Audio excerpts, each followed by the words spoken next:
Chapter 871. An 8-star battle saint and a 9-star battle saint were on completely different levels.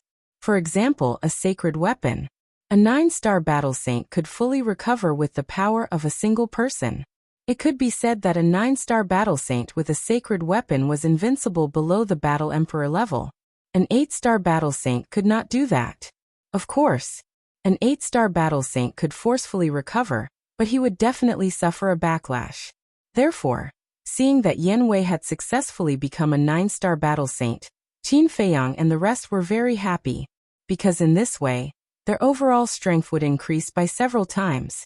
Did I really succeed? However, Yan Wei felt the surging power in his body and felt as if he was dreaming. He was very clear about his own talent. If he cultivated as usual, it would take at least a few decades, or even 100 years to break through. However, he did not expect that he would be able to become a 9-star battle saint with just one elixir. This kind of breakthrough made him feel very unreal. After a while, he swallowed his saliva and looked up at Qin Feiyang and the rest, asking, "Is this really not a dream?" Qin Feiyang and the rest were stunned. The truth was right in front of them. It's not a dream. You have really become a 9-star battle saint now. Lu Hong smiled. It's true. Yan Wei muttered to himself. Swoosh. Suddenly, he got up and bowed deeply to Qin Feiyang, saying gratefully, "I'm really grateful. We're all on the same side. Why are you so polite?" Qin Feiyang smiled faintly. "We're on the same side." Yan Wei murmured and could not help but feel a surge of warmth in his heart. Don't be so excited.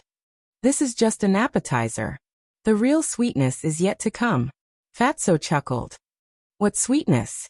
Yan Wei looked at him suspiciously. Fatso did not answer him directly. He turned to look at Qin Feiyang and said, now that he has broken through to become a 9-star battle saint, he should be able to unlock the door to his potential. Qin Feiyang nodded. Door of potential. Yan Wei's eyes trembled. In this world, the most tempting thing was undoubtedly the door of potential. Even the legendary divine items could not be compared to the value of the gate of potential. But there was a problem. Yan Wei was a 9-star battle sage, and needed the assistance of the Emperor's aura to open the door to his potential. The massive central divine kingdom naturally had plenty of battle emperors, but none of them were trustworthy. For a time, everyone couldn't help but frown and fall into deep thought. A moment later, Qin Feiyang's eyes lit up. I know who to ask for help. Who? Everyone looked at him. Li He, Qin Feiyang said. Fatso was slightly taken aback. If we ask him for help, wouldn't that be the same as telling him that we have a pill that can open the door to his potential? I deliberately let him know. Because this way, he will wholeheartedly cooperate with us. Qin Feiyang smiled and whispered into Fatso's ear. Good. Hearing this, Fatso nodded. Next, Qin Feiyang walked to the altar, opened a Qiankuan bag, and took out 3 potential pills. 2 potential pills and handed them to Yan Wei. Subsequently, he brought Fatso and Yan Wei out of the castle and appeared in the alchemy room. Give me the herbs. Qin Feiyang walked to the front of the furnace and said. Fatso immediately took out his Qiankuan bag and took out one medicinal herb after another. They were the medicinal herbs for the small creation pill. There were 2 in total. In less than a moment, 2 small creation pills were out of the furnace. Qin Feiyang also handed the small creation pill to Yan Wei and said, Go to the trading pavilion now. You must investigate that person's identity. The 2 of them nodded heavily. Ancestor Mu, do you really want to be a bastard? Outside, the 2 white-clothed youths were still hooting. Are you done? Fatso raised his eyebrows. Do you want me to go out and get rid of them? Yan Wei looked at Qin Feiyang, a cold light flashing in his eyes. No need. Qin Feiyang waved his hand, his face full of disdain. Oh right, boss. Why weren't you disturbed by them before? Fatso asked curiously. Qin Feiyang laughed. As the saying goes, one learns from one's mistakes. When I was refining pills before, I was already fully mentally prepared. As long as he was mentally prepared in advance, with his calm temperament, he would not be disturbed.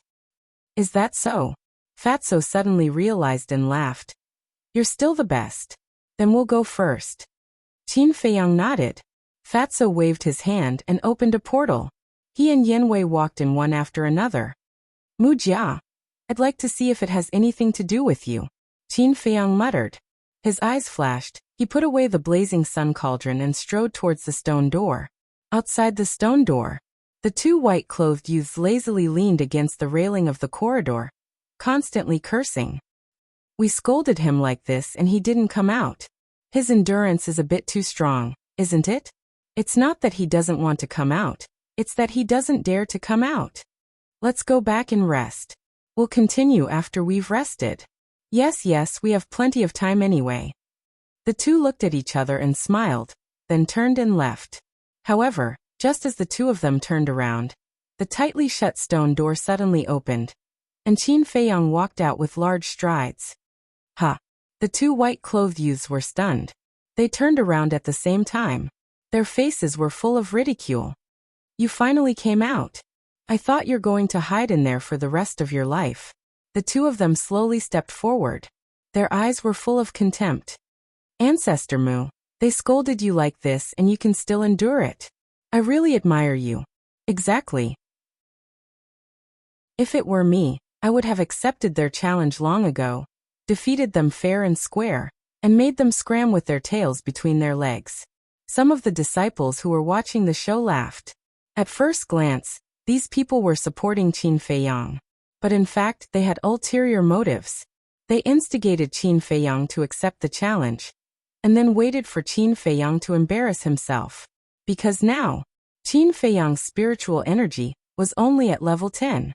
Almost all the disciples in the first tower knew about it.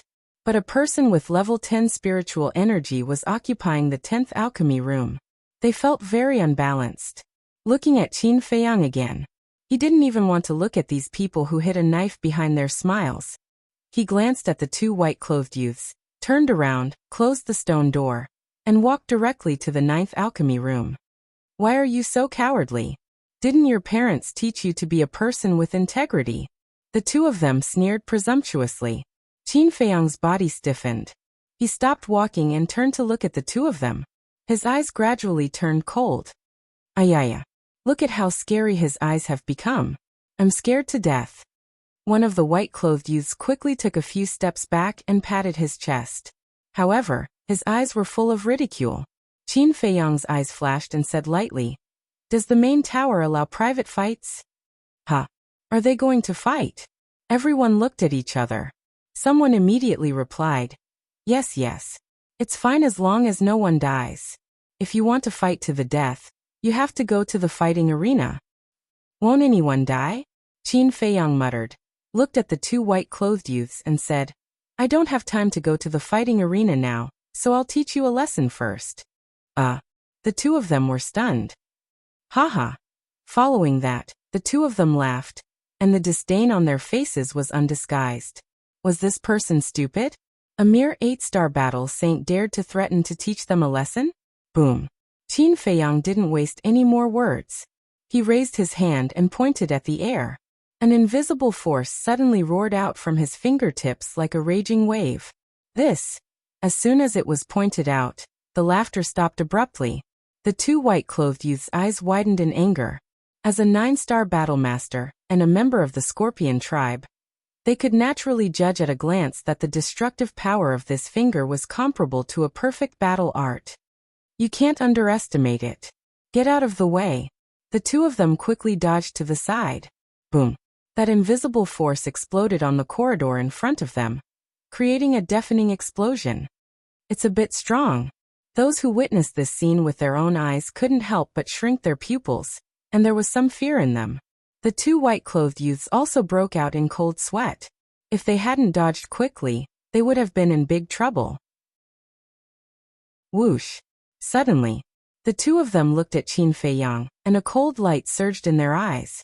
In this tower, you're not the only one who has a perfect battle art. Wake up. The two of them roared and waved their hands at the same time.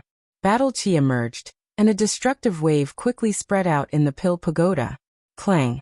But at this moment, accompanied by a loud noise, a stone door suddenly opened. As soon as the stone door opened, the entire Pill Pagoda fell into a dead silence. because this open stone door led to alchemy room number 1. Everyone looked at alchemy room number 1, and their faces were full of fear. Whoosh! Suddenly, a purple figure rushed out from alchemy room number 1 and landed in front of the two white-clothed youths like lightning. Slap! The next moment, two loud slaps sounded in this place, and it was particularly ear-piercing. Then, the purple figure took a few steps back, stood in the middle of the corridor, and revealed his true appearance.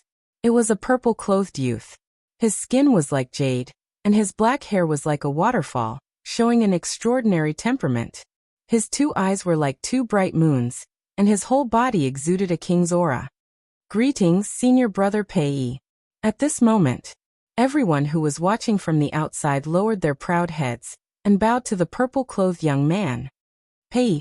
Qin Feiyang looked at Pei Yi's sadness, and his pupils constricted slightly. This person's aura had reached the peak of the 9-star Battlemaster realm. He could even faintly feel a trace of sage aura from him. It was enough to show that he was half a step into the battle sage realm. Then he looked at the two white-clothed youths. There was a striking palm print on their faces. The two of them were also stunned by this slap. They couldn't understand why Pei Yi slapped them. I slapped you to let you remember that without my permission, no one can cause trouble in the Pill Pagoda, Pei Yi said indifferently, with a dignified tone that couldn't be disobeyed and a domineering aura of a superior. What about him? He started it first. The two white-clothed youths pointed at Qin Feiyang and said angrily, "If you hadn't been shouting here, would he have done it? You started it first, of course you have to pay the price." Chapter 872. Not bad. Qin Feiyang muttered to himself. From this incident, it could be seen that Pei Yi was a person who could distinguish between gratitude and grudges. On the other hand, the two young men in white, at this moment, they had no choice but to suffer in silence. Seeing that the two of them were indifferent, Pei Yi raised his eyebrows and hollered, "What are you waiting for? Get lost." Yes. The two of them shuddered and hurriedly responded respectfully before turning around to flee. However, before leaving, the two of them glared at Qin Feiyang menacingly without hiding their threatening intentions. However, Qin Feiyang didn't take it to heart at all. If it weren't for Pei Yi's sudden appearance, the two of them would have ended up in a worse state. After the two of them left, Pei Yi's expression softened, and he turned to look at Qin Feiyang. Qin Feiyang cupped his fists and said, "Thank you for helping me out, senior brother Pei. It's just a small matter, don't mention it." Pei Yi smiled and waved his hand before sending a voice transmission. "However, try not to fight in the future if you can. Okay?" Qin Feiyang nodded. Pei Yi was rather pleased with Qin Feiyang's attitude. He was neither arrogant nor rash and was a talent. Pei Yi asked, "Do you have time now?" Qin Feiyang said, "I happen to have something to attend to." "All right then. When you're free, let's go to Longfeng House for a few drinks. I'll treat you to a meal and invite Qin Day along." Pei Yi smiled. "No problem." Qin Feiyang responded with a smile. "Goodbye." Pei Yi cupped his fists and turned into a stream of light, darting into alchemy room number 1 at lightning speed. He is humble and amiable, and he is not arrogant when taking credit for himself. I can try befriending him. Qin Feiyang murmured, then walked to the door of alchemy room number 9 and knocked hard on the stone door. At the next moment, the stone door opened automatically. Qin Feiyang strode in and saw Mu Qing recuperating in the lounge. Qin Feiyang glanced at him, turned around and closed the stone door, then walked straight into the alchemy room. On the alchemy platform, there was a bronze alchemy cauldron. It was about the same size as an ordinary alchemy cauldron. On the wall, there was a carving of a green bull. Qin Feiyang didn't even turn his head as he asked, "Is this the pill furnace that Feng Mo gave you?" "Yes." Mu Qing nodded, then frowned and said, "Are you really going to take it away?" "Do I look like I'm joking?"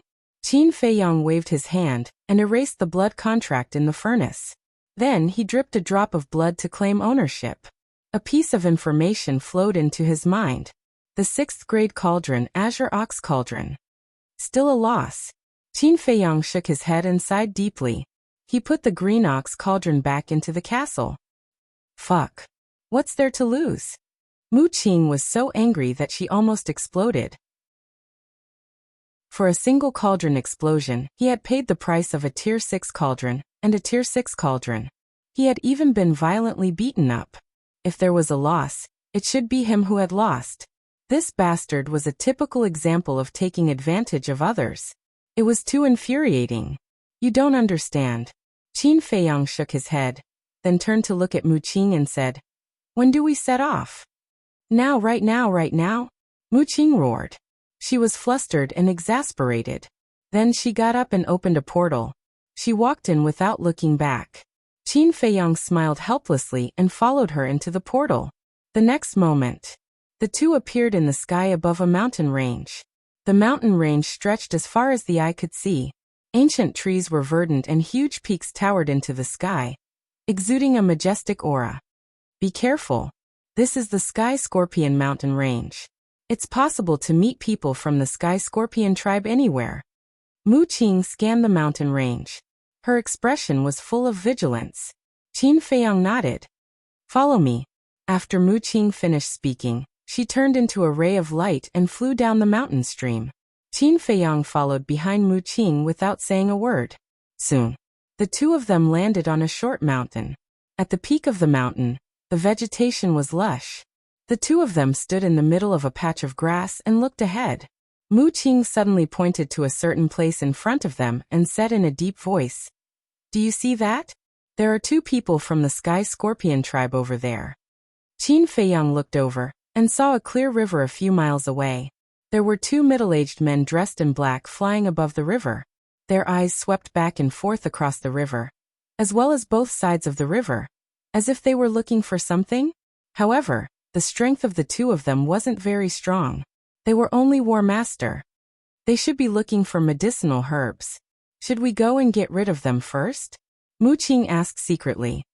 It's best not to go, so as to not alert the enemy. Qin Feiyang shook his head and said, "When will your second ancestor arrive?" "I'm not sure either. He only said that we should wait here." Mu Qing shrugged his shoulders. Qin Feiyang frowned and said, "My time is very precious, don't drag it out for too long." "Can you stop acting cool?" Mu Qing turned his head and glanced at Qin Feiyang. Seeing Qin Feiyang's mature look, he wanted to rush up and beat him up. At the same time, Trading Pavilion. Why are you here again?" In the lounge. Looking at Fatso and Yen Wei who appeared out of thin air, Li He, who was sitting in front of the desk, revealed a look of surprise. "Am I not welcome?" Fatso frowned. "Of course you're welcome. Quick, take a seat." Li He chuckled and quickly stood up to entertain the two. Fatso chuckled and waved his hand. "I'll sit down later. Right now there's something I need your help with." "Why are you being so polite with me?" "Just say it," Li He said. Fatso glanced at the lounge and said, "It's best to find a more secretive place first." Li He was stunned and said in surprise, "What is it that needs to be so secretive?" "It's a very big matter." Fatso looked around vigilantly and said in a low voice. Li He immediately became interested and said, "There's a secret room under my trading pavilion that I usually use for seclusion. It's absolutely safe." Fatso thought for a moment and said, "There are too many people, forget it. Let's go out of the city and find a place where there are no traces of people." "Okay." Li He nodded and thought carefully. With a wave of his old hand, a teleportation door quickly opened. "Both of you, please." Li He retreated to the side with a smile. As long as one was not an idiot, one could see that he was trying to curry favor. Fatso and Yen Wei did not stand on ceremony, and took the lead to enter the teleportation door. In the sky above a majestic mountain, the three of them appeared out of thin air. This place is called Fire Phoenix Mountain Range, and is hundreds of thousands of miles away from the Divine City. Very few people come here. Follow me. Li He gave a brief introduction, and flew towards a huge mountain on the left. Halfway up the huge mountain, there was a cave that was about 10 feet wide. It was pitch black inside. The three of them stopped in front of the cave. Li He smiled and said, "I remember many years ago, I came here to look for an herb and was accidentally injured by a saint beast. At that time, I hid in this cave to recuperate." Fatso looked around and then at the cave. He nodded in satisfaction and said, "This is it." Swoosh. The three of them flew into the cave one after another. The cave was very deep. The three of them flew for more than 10 breaths before reaching the deepest part. This was a stone cave that was very spacious. Although there was no sunlight shining in and it was pitch black, it did not affect the three of them. "Can you tell me now?" Leahy looked at the two of them, his old eyes filled with curiosity. Fatso said mysteriously, "Close your eyes first." This, Leahy could not help but frown. Fatso said, "Don't worry, we won't plot against you. Furthermore, you're so strong, we don't have the ability to plot against you." "All right." Leahy nodded helplessly and closed his eyes. "Hurry and take the potential elixir."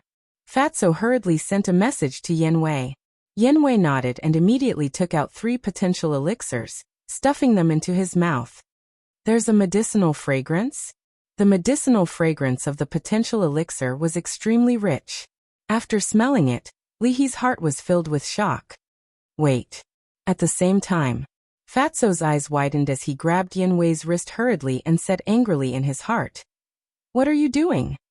Weren't you the one who told me to take the potential elixir?" Yenwei looked at him suspiciously.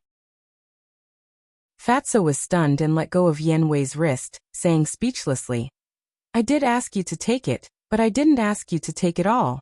You can only take one at a time." "Then you should have made it clear." Yenwei was speechless as well. He kept 2 potential elixirs and threw the remaining one into his mouth. Fatso said, "Sit down." Yenwei sat cross-legged on the ground as he was told. Fatso looked at Li He and said with a smile, "That's enough." Li He opened his eyes, looked at Yenwei who was sitting on the ground, and asked doubtfully, "What are you doing now?" "Don't ask anything, just do as Fat Lord says. I promise to give you a big surprise later. Now release your Emperor's might and imprison him. But be careful, don't kill him." Fatso pointed to Yenwei and said, "Release the Emperor's might?" Li He became more and more confused. At this moment, Yenwei's body began to tremble, and a look of pain crawled onto his face. Obviously, the potential elixir's effect had taken effect. "Quick!" Seeing this, Fatso hurriedly urged Li He. Li He quivered, and the Emperor's might roared out, instantly enveloping Yenwei. Roar! Just as he was being enveloped by the Emperor's might, Yenwei suddenly raised his head and let out a beast-like roar, hysterical. His eyes were also completely red. "What's going on?" Li He was bewildered. Fatso ignored him and stared at Yenwei, saying in a deep voice, "I've also tasted this feeling before. It's very painful. Living is worse than death. Even though your cultivation is stronger than ours, I'm afraid it's unbearable, but you have to persevere, otherwise you will explode and die." Explode and die. Li He's gaze trembled. What were these two doing? Yenwei could not help but tremble both physically and mentally. He never thought that opening the gate of potential would be so dangerous. He did not dare to let his guard down, gritting his teeth and persevering. After a few breaths, all the pores on his body began to spurt blood, and in an instant he was covered in blood. That heart-wrenching pain caused his face to contort and distort. After a while, Yenwei suddenly let out a long howl. The loud howl turned into an invisible sound wave that rushed out of the cave, alarming all the ferocious beasts in the nearby mountains. They soared into the air one after another, looking at the giant peak where Fatso and the other two were, their fierce eyes filled with bewilderment. At the same time, Yenwei's body also exploded with a dull bang, and the position of his heart also blossomed with a bright light. Good. Successfully opened the first level. Fatso laughed and hurriedly looked at Li He, saying, "Quickly retract the Emperor's might." With a thought from Li He, the terrifying Emperor's might instantly disappeared. Yenwei also could not wait to take off his clothes and wipe off the blood on his chest. Immediately, a white potential imprint was exposed to Li He's line of sight. "This is..." Li He sized up the imprint, his old eyes full of suspicion. Suddenly, he seemed to have thought of something, and his old body suddenly trembled, saying, "Could it be? That's right, it's the potential imprint." Fatso chuckled. Li He's face went blank as he stared at Yenwei in bewilderment, saying, How did you do it? Yanwei was still immersed in joy, and instinctively replied, medicinal pill. Boom. The moment these words came out, Li He was like a bolt from the blue on the spot, his mind rumbling. Medicinal pills to open the door of potential. What kind of joke was this? How was this possible? But suddenly, he thought of the medicinal fragrance he smelled earlier. He swallowed his saliva with difficulty, looked at Fatso and asked, is it really a medicinal pill? Of course. Fatso nodded. This? Li He was completely stunned. After being in the transaction pavilion for so many years, what kind of medicinal pill had he not seen? But he had never heard of a medicinal pill that could open the door of potential in the world. This was completely beyond his imagination. What kind of background did this group of people have to actually hide so many shocking medicinal pills? Fatso laughed. How is it? Is this a surprise? Yes, definitely. Li He nodded repeatedly, looking at Fatso and Suzima with longing in his eyes. If he could get his hands on such a medicinal pill, coupled with the 9-melody yellow dragon pill, the position of deputy pavilion master of the transaction pavilion would definitely belong to him. My boss said that as long as we have a good cooperation, you'll definitely benefit a lot. Fatso chuckled. Our cooperation has to be good. If there's anything in the future, feel free to tell me. As long as I can do it, I'll definitely do it.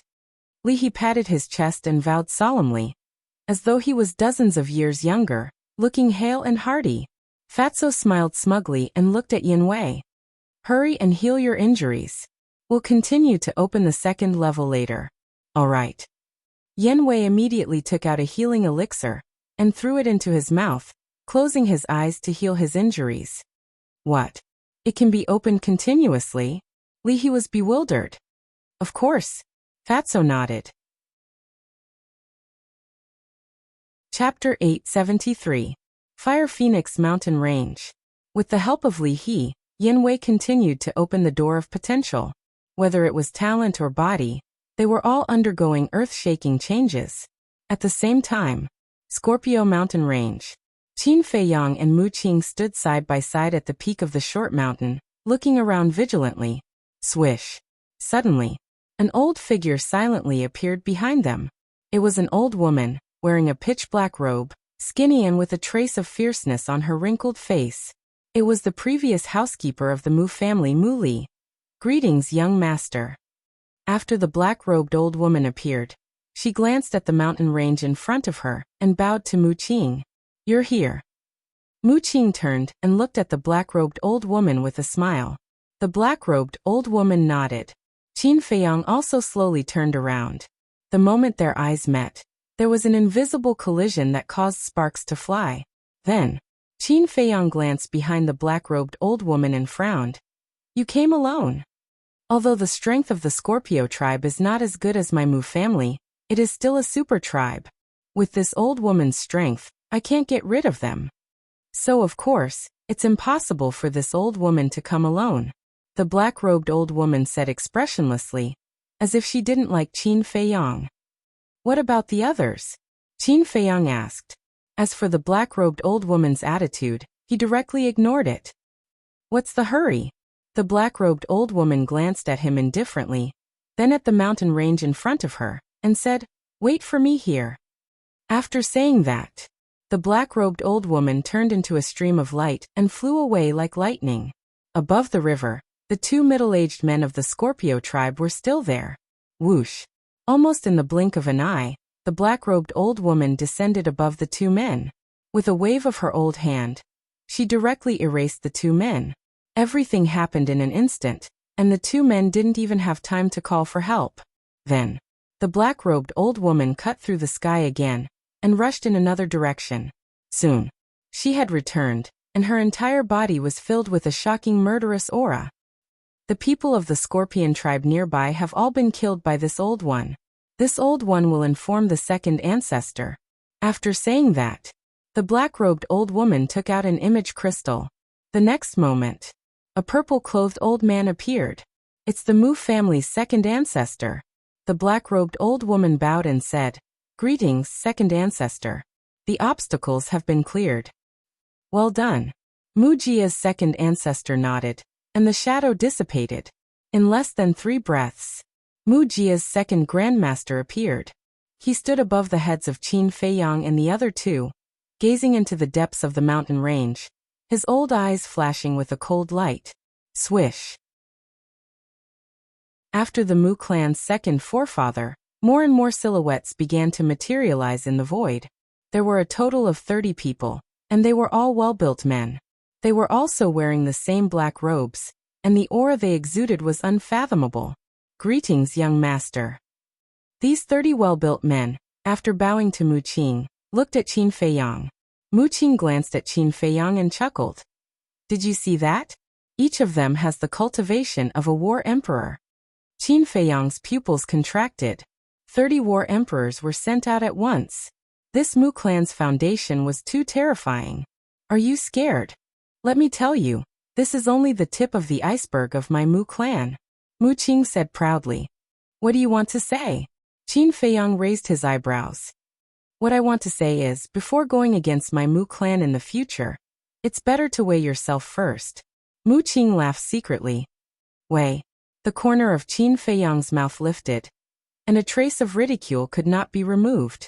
The Mu clan's foundation indeed made him panic, but he had never put Mu Qing in his eyes. We can act now. At this time, the Mu clan's second forefather retracted his gaze and looked at the 30 well-built men. You guys spread out and surround the Scorpion tribe. Don't let even a fly escape. Yes. The 30 burly men responded respectfully, then turned into streaks of light and flew off in different directions. The Mu clan's second forefather looked at the black-robed old woman and said, You go to the Scorpion tribe's medicine field. Okay. The black-robed old woman nodded and rushed to the east of the mountain range. Medicine field? Qin Feiyang was stunned and secretly asked Mu Qing. The Scorpion tribe has a medicine field. Of course. Every tribe in the Central Divine Kingdom has its own medicine field. Among them, the top 10 tribes have the largest medicine fields and the most varieties. And most of them are 10,000-year-old herbs. Mu Qing said. After hearing this, Qin Feiyang immediately calculated in his heart. Mu Qing looked at him and suddenly a trace of vigilance crept up on her face, asking, What do you want? Nothing. Qin Feiyang shook his head. One must know how to be content. Don't think about things you shouldn't think about. The Mu clan's second forefather also glanced at Qin Feiyang, and said faintly with a clear threat in his tone.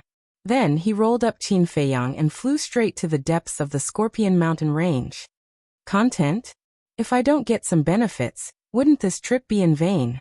Qin Feiyang's eyes flashed. Suddenly, he flickered and disappeared without a trace. Ha! The Mu clan's second forefather suddenly braked and stopped in the void. At the same time, Mu Qing also frowned and glanced at the void, saying in a deep voice, Qin Feiyang, I'll kindly advise you not to think too much. Whoosh. Qin Feiyang appeared in the void below and looked up at the two with a smile. I can't help much even if I go, so it's better to walk around. Walk around? Don't treat us as fools. Do you think we don't know that you want to go to the medicine field too? Mu Qing sneered. You guessed it, I really want to praise you. Qin Feiyang laughed. Thank you, but no need. But I will never let you touch the medicine field. Mu Qing said very seriously. Then why do you want me to come? To watch you kill people. Not interested. If you don't let me go to the medicine field, then I'll go back to the main tower. But I'm not a tight-lipped person. If I accidentally let it slip, don't blame me.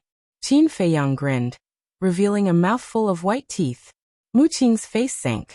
Now, the arrow on the bow has to be released. If Qin Feiyang really went back to spread the news, it may be a disaster for the Mu clan. The Mu clan's second forefather's eyes flashed and nodded. Okay, as you wish, go. Great ancestor, you can't. Mu Qing quickly turned his head and anxiously looked at the second forefather. It doesn't matter, isn't it just some herbs? It doesn't matter if you give it to him. The Mu clan's second forefather waved his hand. Then thank you very much. Qin Feiyang smiled brightly and used the phantom steps, rushing towards the east. Looking at Qin Feiyang's back, Mu Qing was extremely angry. Then he looked at the Mu clan's second forefather and frowned. Great ancestor, you can't let him do as he pleases, otherwise he will definitely take advantage of you. Don't worry. It won't be that easy for him to get the herbs. The Mu clan's second forefather sneered and took out the image crystal. Buzz. The next moment, the black-robed old woman's shadow emerged. The Mu clan's second forefather said, Qin Feiyang is going, you watch, if necessary, give him a little pain. In short, don't let him get a single herb. Mu Qing added. Understood. The black-robed old woman nodded, and then the shadow dissipated in an instant. Whoosh!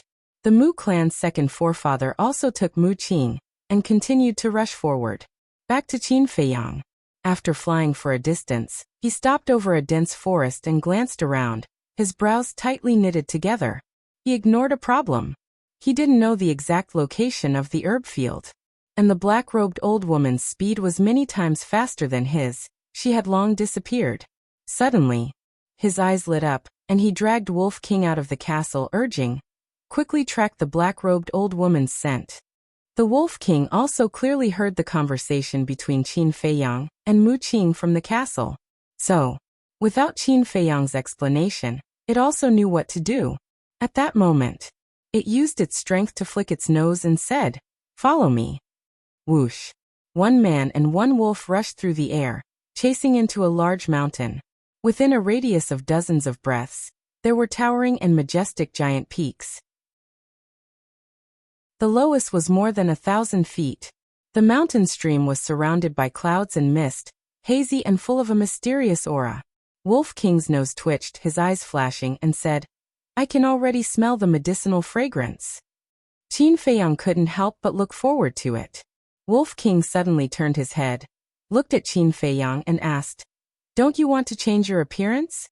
Qin Feiyang was stunned, nodded and said, Yes, I have to change it. If he met the people of the Scorpion tribe, and if the Mu clan didn't eliminate the root of the problem, then wouldn't his current identity be exposed? He thought about it and simply took a facial restoration pill to restore his true appearance. Because Wolf King was beside him, no matter what he looked like, the other party would be able to recognize him. Therefore, it was better to directly show his true appearance.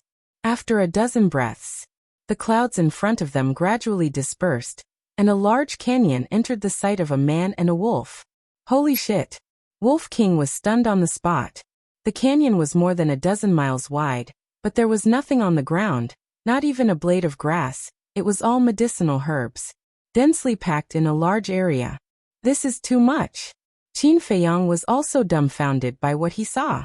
Those stalks of medicinal herbs swayed in the wind, gushing with multicolored light that dyed the entire canyon in a myriad of colors. It was incomparably gorgeous. But suddenly, Qin Feiyang's eyes narrowed, staring at the center of the canyon. There was a small old wooden building, and on the terrace of the small wooden building, a white figure could be faintly seen. Someone is guarding it. A man and a wolf's heart trembled. They quickly landed below the mountain stream, and quietly sneaked into the canyon. What about the old witch? Didn't she come first? The Wolf King asked in a low voice, his eyes full of suspicion. She may be hiding somewhere.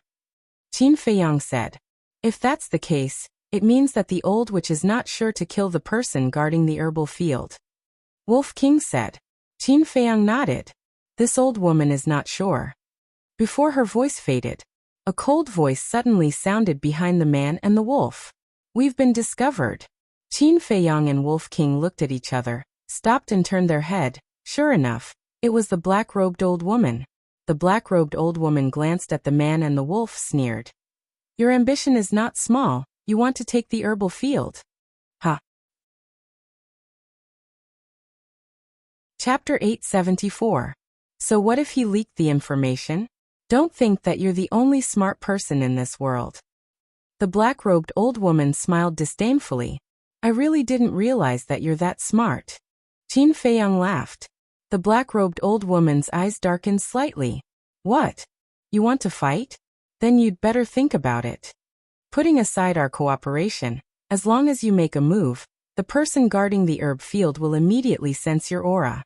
At that time, not to mention the herbs, you might not even be able to keep your life. Qin Feiyang laughed, not nervous at all. Are you threatening me?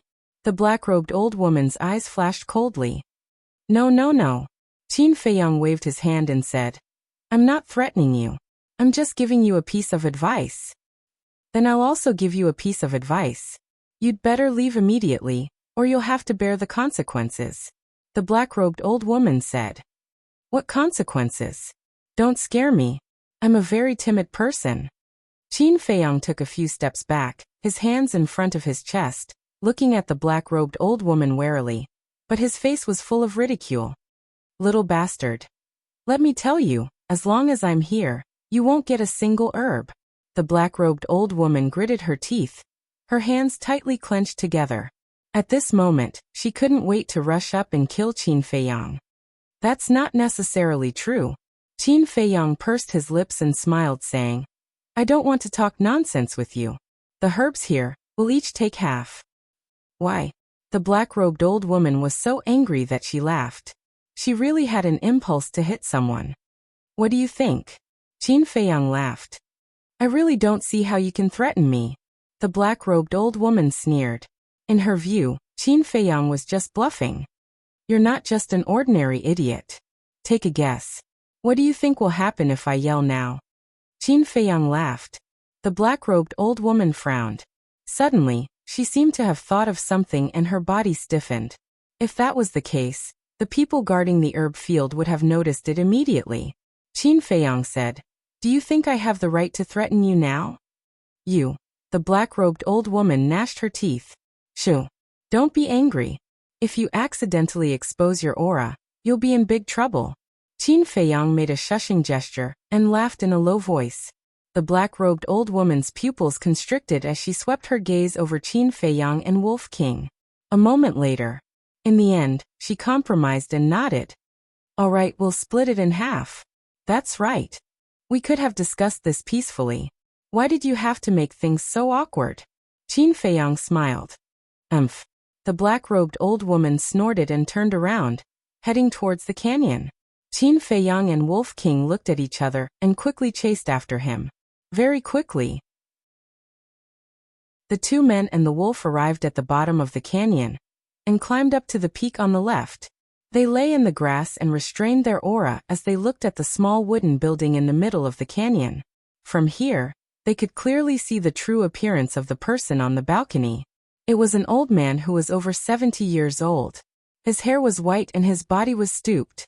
However, his aura was like a vast ocean, unfathomable. It's him. The black-robed old woman frowned. Who? Qin Feiyang and Wolf King looked at her in surprise. The great elder of the Scorpion tribe. He has the cultivation of a 5-star war emperor. I'm not his opponent. You have to think of a way to lure him away. The black-robed old woman said in a deep voice. Qin Feiyang was startled, and said with a flattering smile. Me lure him away? Are you kidding me? The black-robed old woman frowned. You have the castle to hide in. What are you afraid of? I'm not afraid of him, but I'm afraid of you. Do you think I don't know what you're thinking? When I lure him away, you'll take the opportunity to collect the herbs in the medicine field. At that time, I won't be able to get a single one. Qin Feiyang said. The black-robed old woman was a little angry. How could this person be so shrewd? She asked. Then what do you think we should do? Don't you already have an idea in your heart? Why are you still asking me? Qin Feiyang said. Didn't you say I'm stupid? What idea can I have? The black-robed old woman's eyes flashed and said lightly. Don't pretend. You haven't made a move yet. Isn't it because you're waiting for your second ancestor to make a move? Qin Feiyang sneered. The black-robed old woman raised her eyebrows and immediately fell silent. Little Qinzi. What do you mean by waiting for their second ancestor to make a move? Wolf King looked suspiciously at the black-robed old woman and secretly asked. It means that as long as the second ancestor of the Mu family makes a move, the great elder of the heavenly clan will definitely leave the medicine field and go to the tribe to support. And when this person leaves, these herbs will be ours, right? Qin Feiyang secretly laughed.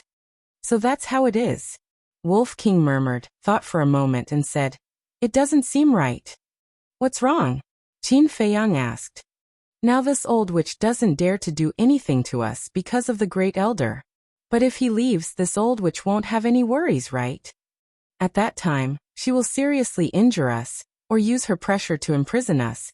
Then we can only watch her loot these herbs, right? Wolf King said. Not bad, you know how to think about problems. Qin Feiyang laughed. Wolf King said disdainfully. TSK, I just don't like to use my brain. Do you really think I'm an idiot? Good, you're smart. I underestimated you. I also thought about your problem. And this old witch will definitely do as you said. So, I have already made a plan. Qin Feiyang said. What plan? Wolf King was curious. You'll know later. Qin Feiyang smiled mysteriously. He can't compare to the Mu family's strength, but in terms of brains he is confident that he can play around with them. The conversation between the man and the wolf was carried out in secret, so the black-robed old woman didn't know. At this moment she was also calculating in her heart. In short, both of them have their own ulterior motives. At the same time, in the center of the Sky Scorpion Mountain, there is a huge city. Tall buildings, majestic and tall, exuding an ancient aura. In front of the city, there is a plain. On the plain, there is a layer of green grass. There are no towering ancient trees, nor birds and beasts, but there is a group of young people practicing martial arts seriously. There are also a few old people teaching them. On one side, there is an ancient stone tablet, engraved with 4 bold words. Sky Scorpion Tribe. On the top of the stone tablet, there is a sky scorpion totem carved, vivid and lifelike. You can even feel an astonishing murderous aura from the totem. That's right. This is the base camp of the Sky Scorpion tribe. Whoosh! Suddenly, there is a sound of breaking air in the distance. One of the slightly older old men frowned slightly, apparently already aware of it, and looked up. In the distance, there are 2 figures breaking through the air like lightning. Who is it? The other old men also noticed the 2 figures, and a trace of surprise crept into their old eyes. Whoosh! The 2 figures are very fast, almost in the blink of an eye. They arrived in the sky above the plain. After revealing their true appearance, the eyes of the old men on the plain suddenly trembled. Because these 2 people are the Mu family's second ancestor and Mu Qing. And Mu Qing has also restored her true appearance. The older old man quickly retracted his gaze, looked at the young men who are practicing martial arts and whispered, "Children, go back quickly." The group of young men suspiciously looked at Mu Qing, and then rushed towards the city like a swarm of bees. When the group of young men entered the city, the older old man breathed a sigh of relief, raised his head to look at the Mu family's second ancestor, and cupped his hands. "Greetings to the Lord. May I know why the Lord has come to our Sky Scorpion tribe?" The other old men also bowed one after another. Their expressions were extremely respectful, and there was a trace of fear that can't be dispersed. However, what responded to them was the arrival of death. The Mu family's second ancestor waved his hand, and a terrifying pressure emerged, roaring towards them like a torrent. Before they could figure out the situation, they were smashed by the pressure, and not even their bones were left. What's the situation? This move is undoubtedly like poking a hornet's nest. One figure after another, like meteors, constantly swept out of the city. Some stood on the city wall. Some stood in the sky above the city. But when they saw the Mu family's second ancestor, everyone's face crawled with panic. The Mu family's second ancestor glanced at those people and shouted, "Guo Chengqing, get out here." His voice was like a bell, resounding in all directions. Whoosh! Not long after, 2 figures hurried over. It was the Sky Scorpion tribe's chief and high priest, second ancestor. When the 2 saw the Mu family's second ancestor, their eyes slightly trembled, and quickly flew to the front of the Mu family's second ancestor, bowing. "Greetings to the Lord. Do you want me to do it myself, or do you want to do it yourself?" The Mu family's second ancestor said expressionlessly. Guo Chengqing and the high priest looked at each other, their eyes full of surprise. Guo Chengqing suspiciously asked, "May I ask the Lord, what is the meaning of this?" The Mu family's second ancestor did not answer, but Mu Qing sneered. "Do you know who I am?" Guo Chengqing and the high priest looked at Mu Qing. Mu Qing said, "I am the Qin Day you want to kill. and my other identity is the young lord of the Mu family. What? The two trembled physically and mentally. The people in the city also immediately became restless. Qin Dai is actually the young lord of the Mu family? Mu Qing smiled playfully, looked at the high priest of the Sky Scorpion tribe, and said, "Do you remember what I said to you in the Rolling Clouds mountain range?" The high priest's body suddenly trembled, and he quickly knelt in the void saying, "I didn't know Qin Dai was you. I was wrong, I won't dare to do it again. Please be magnanimous, spare my life." "Spare you? Aha! In the trading pavilion, you failed to kill, and set up a trap, letting Elder Wu trick us into going to the Rolling Clouds mountain range. At that time, you and Guoming destroyed my qi, broke my heart, and almost killed me. For someone who wanted to kill me, I let him go. Do you think I will be so merciful?" Mu Qing said playfully. "I'm sorry." The high priest repeatedly kowtowed and apologized. That arrogant attitude of the past had vanished without a trace. At this moment, there was nothing in his heart, only regret. Guo Chengqing was the same. He never thought that Qin Dai was the young lord of the Mu family. The Mu family was mysterious and powerful. Even the Pill Pagoda was quite afraid, let alone the Sky Scorpion tribe. Chapter 875. You want to kill Ming? Guo Chengqing's face turned pale. Mu Qing glanced at Guo Chengqing and said, "Do you need me to say it again?" Guo Chengqing's heart was struggling. "Leader, I told you before that you must discipline him well, but you didn't believe me and insisted on spoiling him. Now he's provoked the Mu clan. What kind of existence is the Mu clan? Can you offend them? Hurry up and bring him here, otherwise it may be a disaster of extermination." Seeing this, the high priest transmitted his voice anxiously with a hint of reproach. Guo Chengqing's eyes trembled, and he bowed to Mu Qing and said, "I'll bring him here right away, please wait a moment. My patience has its limits." Mu Qing laughed. "I understand." Guo Chengqing nodded, turned into a stream of light, and sped towards the city. Boom! At the same time, a mighty emperor's aura rushed out of the Mu clan's second ancestor's body, like an invisible giant wave, rushing towards the city. Wherever it passed, the people of the Scorpion tribe, except for the high priest and Guo Chengqing, were all imprisoned. In just a moment, the pressure spread to the entire city. The high priest's face suddenly changed, and he hurriedly said, "Lord, have mercy. Don't worry. I won't do it now, just to prevent some people from having crooked ideas." The Mu clan's second ancestor said. Hearing these words, Guo Chengqing, who was flying towards the city, trembled slightly. The only remaining hope was ruthlessly obliterated. Originally, he planned to wait until he found Guoming, and let Guoming leave the tribe and go outside to hide for a while. But now, the pressure of the Mu clan's second ancestor controlled everyone in the Scorpion tribe. If he dared to do so, the millions of people in the tribe would definitely be doomed. Unfilial son. He roared in grief and indignation and quickly disappeared into the city. After a while, he twisted into Guoming and flew out of the city. There were two eye-catching palm prints on Guoming's face. Without a doubt, it must be Guo Chengqing. When he saw Mu Qing and the high priest, Guoming was also terrified. Obviously, he had already found out about Mu Qing's true identity. Guo Chengqing flew over and casually threw Guoming in front of Mu Qing and Mu Qing. He said, "I'll pretend that I don't have this son. You can do whatever you want with him." "Very good." Mu Qing nodded and looked down at Guoming. Guoming's face was pale with fright. He was so scared that he couldn't even speak.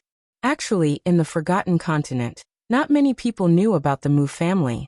But anyone who knew would know how powerful the Mu family was. This was a colossus that absolutely could not be provoked. Even if it's a super tribe, they still have to bow down in front of the Mu Jia. "Why aren't you talking?" Mu Qing asked suspiciously. "Say what?" Guoming asked. He was completely scared silly. "Didn't you want to kill me? Now that I'm right in front of you, why aren't you making a move?" Mu Qing said. Guoming panicked to the extreme.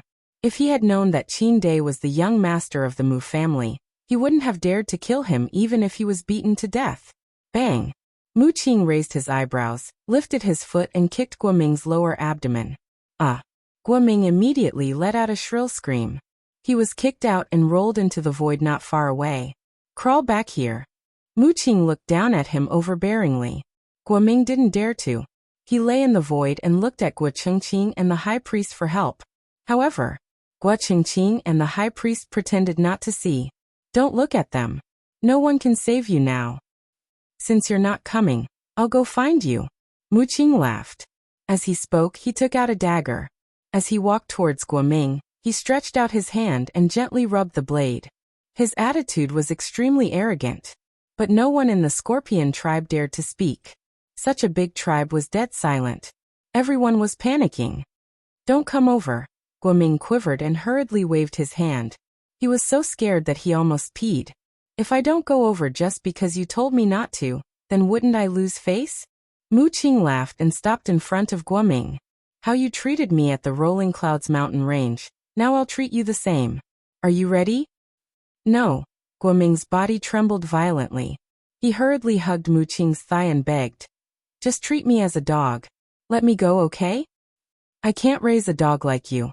Mu Qing shook his head and smiled. Suddenly he picked up Guoming and stabbed the dagger in his hand into Guoming's lower abdomen.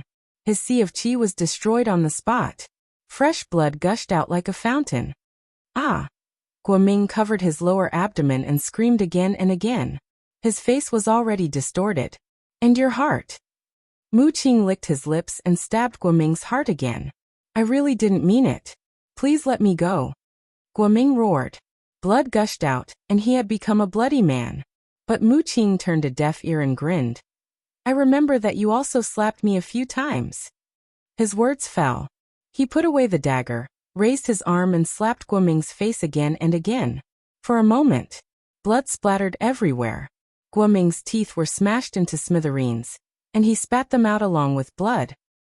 At the same time, Grand Canyon, Qin Feiyang Wolf King, and the black-robed old woman were all looking in the direction of the Scorpion tribe, because they had all sensed the pressure of the Mu family's second ancestor. 2 people and 1 wolf could sense it. The great elder of the Scorpion tribe naturally could also sense it. At this moment, the great elder stood on the balcony of the small wooden house and looked in the direction of the tribe. His old eyes were full of surprise. Qin Feiyang suddenly thought of something. He retracted his gaze and looked at the great elder. Then he looked at the black-robed old woman and asked in a low voice, Old witch, what's your cultivation? What did you call me? The black-robed old woman angrily said. Qin Feiyang said, Old witch, is that wrong? The black-robed old woman gritted her teeth and said, Boy, when the cooperation is over, I promise to kill you with my own hands. Qin Feiyang impatiently said, We'll talk about it when the time comes. First answer me, what's your cultivation? What do you want to do? The black-robed old woman frowned. Qin Feiyang said, I want to see if you're as strong as I imagined. The black-robed old woman was stunned and suddenly became interested. She said, Then in your imagination, how strong am I? 1-star war emperor. Qin Feiyang thought for a moment and said. The black-robed old woman's forehead suddenly crawled with a row of black lines. She angrily said, You're underestimating me too much. Let me tell you, I'm a genuine 2-star war emperor. 2-star war emperor? Qin Feiyang was astonished and said with a smile, I didn't expect you to be so strong. However, compared to the great elder of the Scorpion tribe, you're still far behind. I'm indeed not his opponent, but I don't plan to fight him head-on. What's there to be afraid of? The black-robed old woman indifferently glanced at Qin Feiyang. Her gaze was as if she was looking at an idiot. What's there to be afraid of? Just wait, I'll let you die here. Qin Feiyang mumbled as a shocking murderous intent flashed in the depths of his eyes. Originally, he only wanted to snatch the herbs, but after knowing the black-robed old woman's true cultivation, he changed his mind. Not only did he have to snatch the herbs, but he also had to kill this old witch. Back then in the 9 great areas, this old witch had repeatedly tried to kill him. He hadn't forgotten this debt. Whoosh! And at this moment, the great elder of the Scorpion tribe jumped up from the balcony and stood high up in the sky. He continued to look in the direction of the tribe. Who exactly came to my scorpion tribe? The pressure is so terrifying that I can even feel it from here. No, I have to go and take a look. The great elder muttered to himself for a while before turning into a stream of light and flying towards the tribe. He's finally gone. The black-robed old woman looked at the great elder's back with unconcealable joy in her eyes. Qin Feiyang's eyes were also surging with light. After the great elder disappeared, Qin Feiyang looked at the black-robed old woman and said with a smile, "Go quickly, I'll keep a lookout for you here." "Keep a lookout?" The black-robed old woman was stunned and said in surprise, "You're so kind." "No matter what, we're in the same boat now. Of course we have to help each other. Go quickly, you can share half with me later." Qin Feiyang said, "Okay, I'll definitely share it with you." The black-robed old woman nodded with a smile, but when she got up, her eyes flashed with ridicule.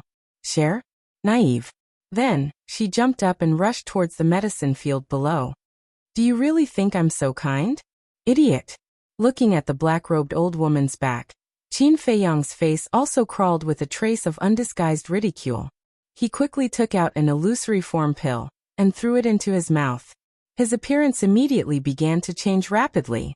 Soon, an unfamiliar face appeared in front of Wolf King. "Whose appearance are you disguised as?" Wolf King was surprised. "Remember the two white-robed youths who challenged me in the pill pagoda?" Qin Feiyang asked with a smile. "Remember, you said that they were also from the Scorpion tribe." Wolf King nodded. "I'm now disguised as one of the two of them," Qin Feiyang said. "What do you want to do?" Wolf King was puzzled. "Wait for a good show." Qin Feiyang smiled. Although it was slow, the whole process was less than 3 breaths. The black-robed old woman had already entered the medicine field and was frantically sweeping it. Qin Feiyang smiled coldly, got up and looked at the direction where the great elder disappeared, and anxiously shouted, "Great elder, come quickly, someone is looting the medicine field." His voice was very loud and clear, resounding through the sky. Wolf King was stunned, and then suddenly realized, and his eyes revealed a look of ridicule.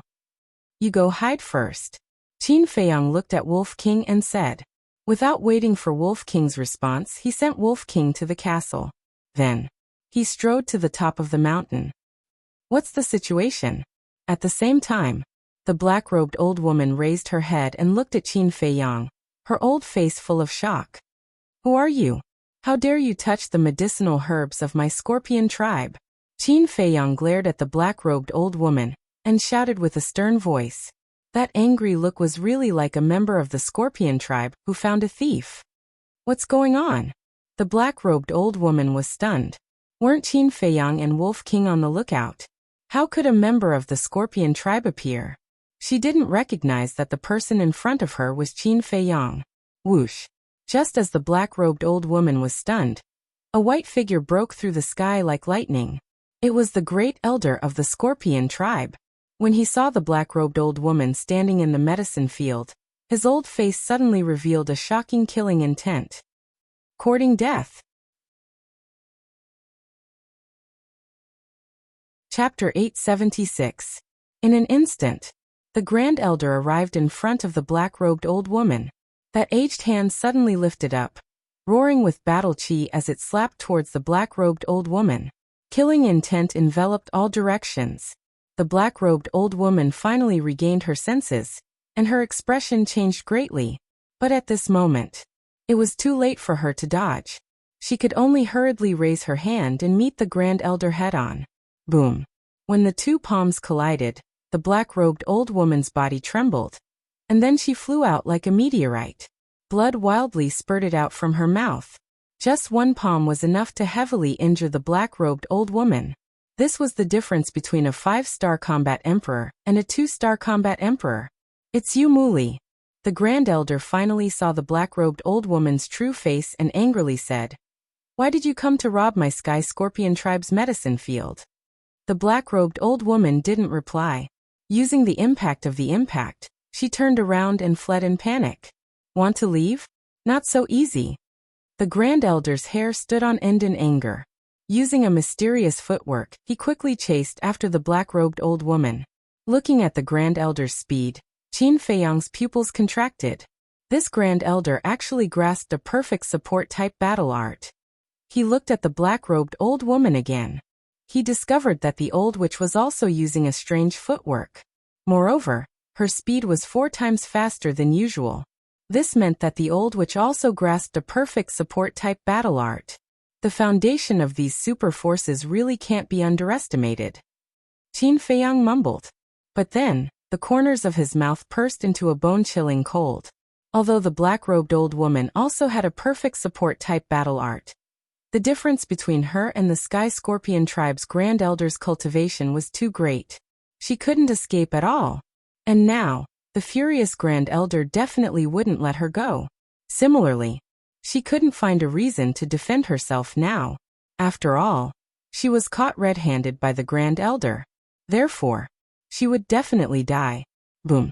As expected, after the Grand Elder caught up to the black-robed old woman, he directly punched her back without any mercy. Pooh. The black-robed old woman spat out a mouthful of blood, dyeing the sky red. Her entire body was like a meteor, crashing into a giant mountain in front of her. The giant mountain collapsed on the spot. The rumbling sound was like rolling thunder, deafening to the ears. My Scorpio tribe has always been respectful to your Mu clan, but I didn't expect you to come and rob my medicinal field. You've gone too far. The great clan elder's killing intent soared to the heavens as he pointed his finger at the collapsed mountain peak. The black-robed old woman also appeared. But at this moment, she was covered in wounds and lying quietly in a pool of blood. She seemed to have lost all signs of life. The great clan elder glanced at her, then turned around and landed in front of Qin Feiyang. The anger on his face dissipated quite a bit, and he said with a smile, "Fortunately you discovered it in time, otherwise our losses this time would be great." Yeah. Qin Feiyang nodded, but he was still a little nervous. After all, his opponent was a 5-star combat emperor. If they found out that he was an imposter, it would be disastrous. "Oh right, aren't you in the main tower? Why did you suddenly come back?" The Grand Elder looked at Qin Feiyang suspiciously. "Recently, I've been refining a kind of medicinal pill. I need a few 10,000-year-old herbs, so I came back to see if there are any in the medicinal field." Qin Feiyang calmly said. "What herbs? You don't have any in the main tower?" The great clan elder asked. Qin Feiyang was a little annoyed. Why does this old man have so many questions? Bang.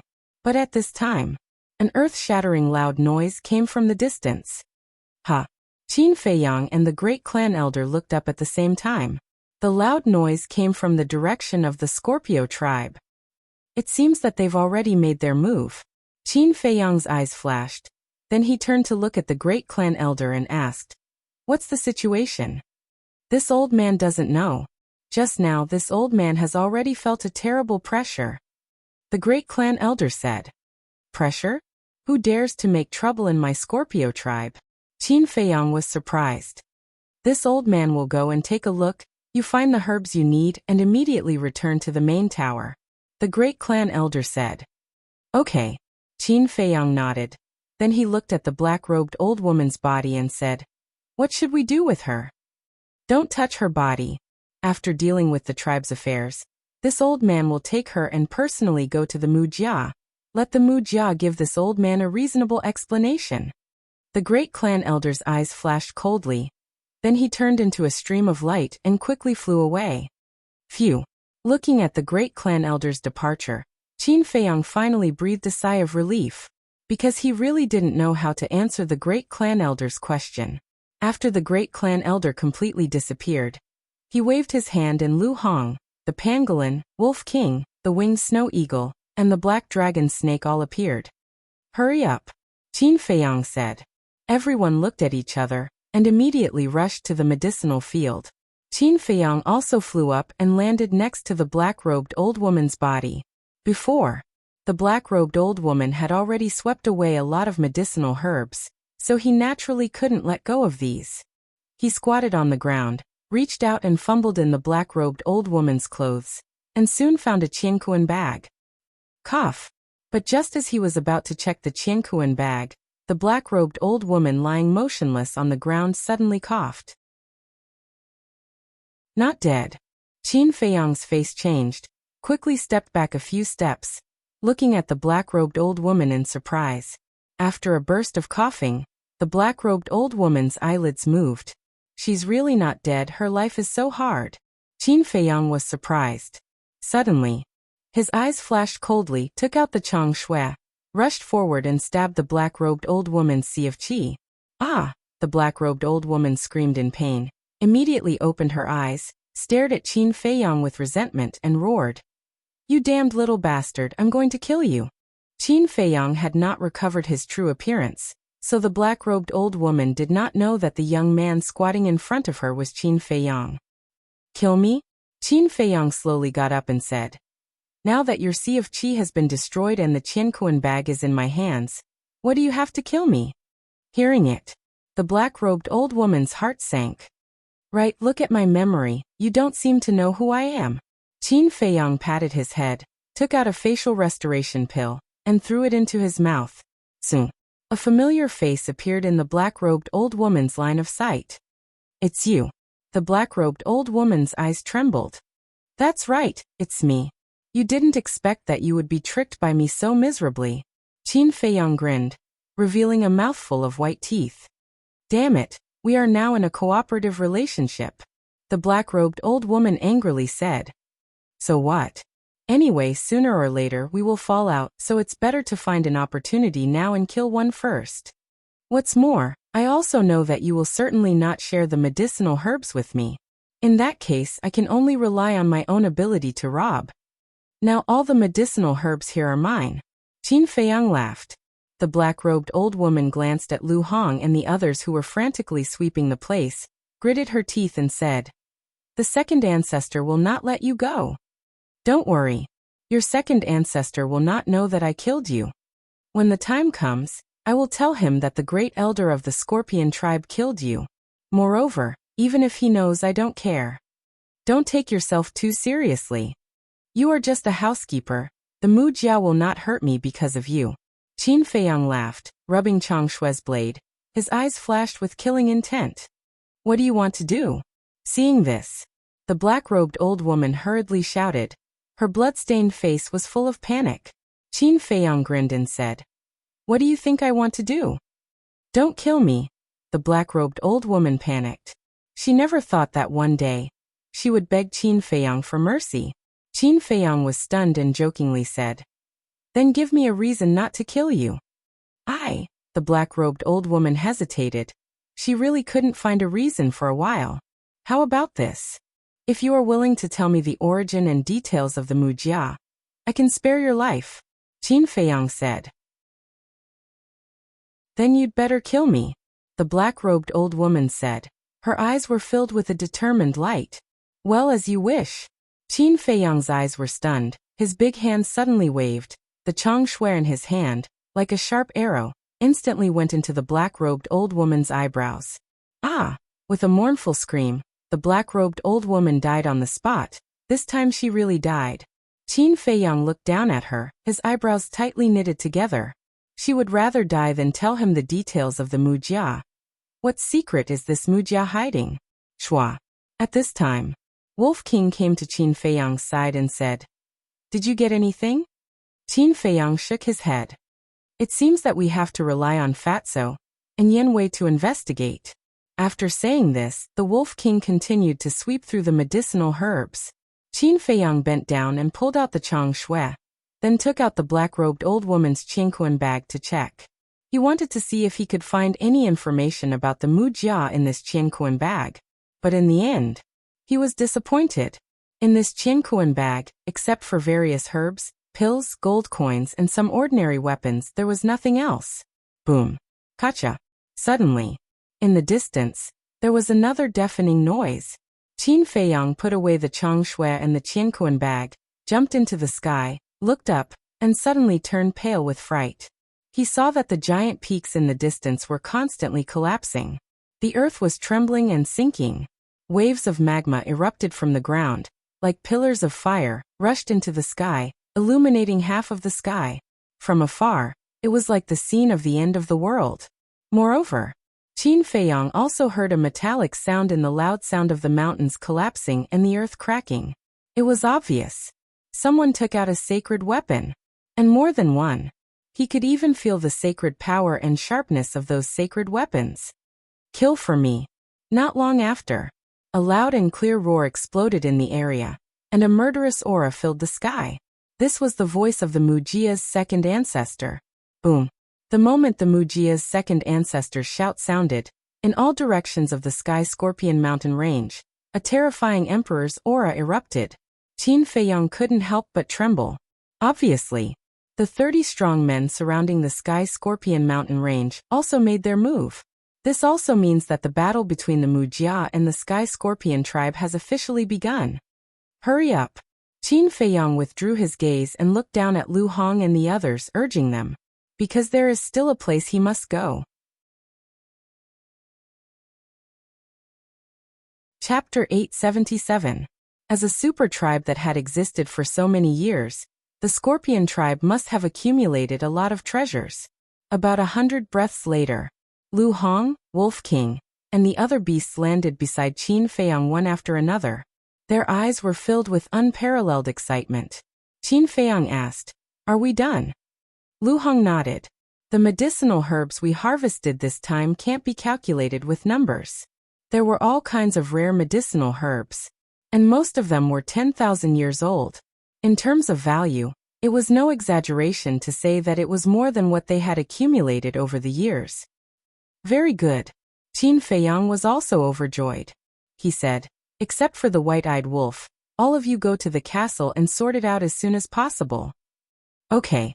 Lu Hong, the black dragon snake, and the other beasts nodded. Qin Feiyang waved his hand. After sending everyone to the castle, he took a facial restoration pill and restored his original appearance. Then, he rushed out of the canyon with Wolf King and rushed toward the Scorpion tribe. They were very fast. In less than 100 breaths, they arrived in front of a majestic mountain ridge. Here, the battle fluctuations were even more obvious. The mountain ridge, which was hundreds of feet tall, was also trembling violently. Cracks appeared on it, and it would collapse at any time. Whoosh! A man and a wolf rushed up like lightning. They stood at a commanding height and looked ahead. What appeared before their eyes was a scene that resembled a Jura hell. The mountain was collapsing, the ground was cracking, and the people were in a terrible situation. Terrifying waves of air rolled in the void like a tsunami. There were many ferocious beasts in the mountain range. And they were not weak. There were even holy beasts. But under the waves of air, they were like withered trees, unable to withstand a single blow. As far as the eye could see, there was blood everywhere. Wails and cries were everywhere. And standing here, they could already faintly see the city of the Scorpion tribe, but it was very blurry. "Let's go." Qin Feiyang waved his hand, and was about to jump down from the mountain ridge and approach the city. Whoosh! But at this moment, an ear-piercing sound broke through the air. The two of them turned their heads and saw a black streak of light carrying a destructive aura shooting towards them from afar. "What is it?" Wolf King was bewildered. "It's a saint artifact." Qin Feiyang took a closer look and turned pale with fright. It was a heavenly halberd that was more than 3 meters long. Its entire body was as black as ink, and it emitted a blazing black light. Logically speaking, Qin Feiyang should be happy that a saint artifact was flying towards him. However, this saint artifact was currently in a state of complete recovery. If he were to descend here, with his and Wolf King's current cultivation, they would not be able to stop him. They might even be killed on the spot, and not even their bones would be left. Therefore, now was not the time to be hot-headed and run to catch that sky piercer. Boom! Crack! In front of the man and the wolf, there were several giant peaks that were several thousand feet tall. However, the heavenly halberd was like a hot knife through butter as it smashed everything into smithereens. Then it smashed into the mountain below their feet. Whoosh! Qin Feiyang did not dare to hesitate. He grabbed Wolf King and hid in the ancient castle. Boom! Accompanied by an earth-shaking loud noise, the place was suddenly covered in dust and smoke. About 10 breaths passed. The man and the wolf appeared again. The mountain had disappeared, and there was a huge sinkhole on the ground. Dust and smoke were everywhere. Qin Feiyang waved his sleeves, and a gust of wind suddenly rose in this place. The dust and smoke were quickly blown away. Next, the man and the wolf looked at the bottom of the sinkhole. They saw that the heavenly halberd was now inserted into the soil at the bottom. The sharpness and saint aura that it emitted previously had disappeared. Its entire body was dim and lightless. What's the situation? Wolf King was bewildered. I think this saint artifact should belong to the Scorpion tribe. And the owner of this saint artifact may have met with misfortune. Qin Feiyang pondered. Then what are we waiting for? Heard of it. Wolf King's eyes glowed with a green light as he rushed to the bottom of the sinkhole. Whoosh. However, at this moment, another ear-piercing sound was heard. Qin Feiyang's expression changed. He quickly raised his head and looked over. He saw a black figure rushing over. Wolf King also noticed it. He quickly landed at the bottom of the sinkhole, and directly spat a mouthful of blood on the heavenly halberd. The heavenly halberd also emitted a layer of hazy blood light. It was dripping blood to recognize its owner. When the blood light dissipated, the blood contract was completed. I've made a fortune. Wolf King smiled and waved his paw. The heavenly halberd turned into a stream of light and entered his sea of qi. Next, he jumped up and landed next to Qin Feiyang. He looked up at the black figure. There was a trace of vigilance between the man and the wolf. As the distance got closer and closer, Qin Feiyang and Wolf King finally saw the man's true face. It was a strong man in black. His body was covered in blood and filled with an astonishing murderous aura. But they couldn't find a single wound on his body. Obviously, the blood was someone else's. Qin Feiyang and the Wolf King also secretly heaved a sigh of relief. Because this man was not from the Scorpio tribe. He was one of the 30 strong men of the Wuxia. The strong man in black also found Qin Feiyang and Wolf King. Whoosh. He landed in front of Qin Feiyang and looked at the sinkhole next to him. Did you see a heavenly halberd flying over? The man and the wolf were shocked. It turned out that this man was chasing after the heavenly halberd. What heavenly halberd? I didn't see it. The man and the wolf shook their heads at the same time. You didn't see it? But why do I feel the aura of a sacred tool here? The strong man in black was suspicious. He seemed to suspect that Qin Feiyang and Wolf King were lying. What? That heavenly halberd is a sacred tool. Wolf King pretended to be surprised and then angrily said, What do you mean? Are you suspecting that we stole your sacred tool? Then he added, Don't you know that we also have sacred tools? Don't be rude. Qin Feiyang reprimanded. Soon after, he looked at the black-clothed brawny man and said with a smile, Not long ago, we encountered a member of the Scorpion tribe. His strength was slightly stronger than ours, so we took out our saint artifacts to fight with him. This crater was created during our fight. Is that really the case? The strong man in black murmured. Of course, he also knew that Qin Feiyang had 2 sacred tools. Among them, the heavenly thunder sword originally belonged to the Wuxia. But now, except for the sacred tool and Qin Feiyang's aura, he didn't sense anyone else's aura. This Wuxia's people are really not easy to fool. Qin Feiyang's eyes flashed slightly. He hurriedly changed the topic. What's the situation of the Scorpio tribe? The overall situation is under control. The strong man in black only said this sentence, showing a full domineering aura. Qin Feiyang nodded and said, Although the situation is under your control, you still have to be careful. Don't let any of them escape. You can rest assured.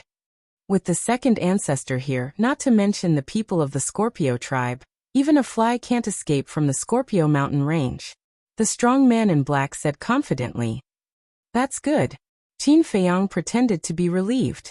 In fact, whether this matter was exposed or not, it didn't have much to do with him. Because, from entering the Scorpio mountain range until now, except for the people of the Wuxia, the people of the Scorpio tribe had never seen him.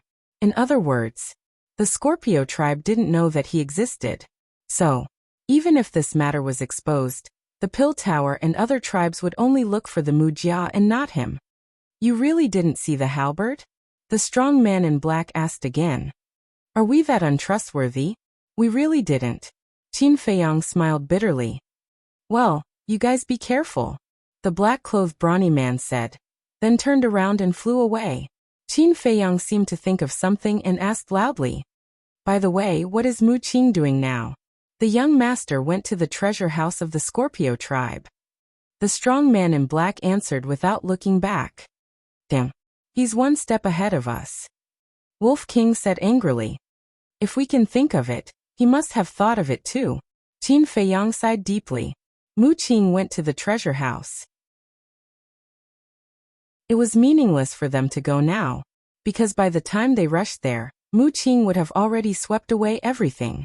However, even if they didn't get the treasures in the treasure house, they didn't lose too much. After all, they harvested the medicinal herbs of the entire medicinal field, and also got an extra sacred tool. What should we do next? Wolf King asked.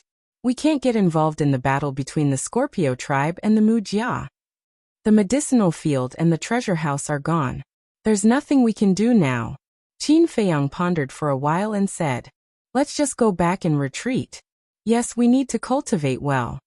Wolf King nodded. The people they met now are getting stronger and stronger. With their strength, they can no longer control the overall situation. The battle in the Scorpio tribe continued. Corpses were everywhere, and blood flowed like a river. But all this had nothing to do with Qin Feiyang. He opened a portal and sent Wolf King to the castle, and went straight back to the main tower. Shortly after Qin Feiyang went back, Fatso also rushed back to the alchemy room. What's wrong? Qin Feiyang was washing up. Seeing Fatso's anxious look, he couldn't help but ask. Fatso said, hurry up and refine another small fortune pill. Huh? Qin Feiyang was slightly stunned. He wiped the water off his face and turned to look at Fatso. He frowned. Did you fail? Fatso nodded. Old Yan's character is not very good. He failed to open the 7th floor. The 7th floor is the ultimate realm of the War Saint. That's too much. This small fortune pill only has a 60% success rate. Being able to open the 6th floor is already a miracle. Qin Feiyang rolled his eyes at Fatso and strode towards the alchemy room. Fatso followed and asked, what's the situation in the Scorpio tribe? Qin Feiyang said, I don't know, but according to the Mujia, there shouldn't be any accidents. You don't know? Fatty was startled and asked suspiciously, didn't you go too? How can you not know? Qin Feiyang said, I went, but I didn't participate in the battle. I didn't go to the Scorpio tribe. Then what are you doing? Fatso wondered. I looted the medicinal herbs in the Scorpio tribe's medicinal field, and got a sacred tool. Qin Feiyang laughed. Damn, then didn't you make a lot of money? Fatso was stunned. Chapter 878. It's a huge profit. Qin Feiyang laughed and said, where did you guys help Yanwei open the door of potential? Fire Phoenix Mountain Range. Fat Lord is not sure what kind of place it is, but according to Li He, it is a primordial forest, extremely dangerous, and basically no one goes there. Fatso said. While the two of them were talking, they had already entered the alchemy room. Fatso took out a set of medicinal ingredients for the small creation pill. Qin Feiyang closed his eyes and concentrated for a moment before opening the furnace to refine the pill. During the process of refining the pill, Fatso did not make the slightest sound. Soon, a small creation pill was out of the furnace. Qin Feiyang threw it to Fatso and said, quickly send it to him. No rush, no rush. He is still recuperating from his injuries. It will take a while before he can continue to open it. First, tell me the specific situation of the Scorpio mountain range. Fatso was like a curious baby, looking at Qin Feiyang. Qin Feiyang shook his head and laughed. He walked into the lounge and simply said, haha.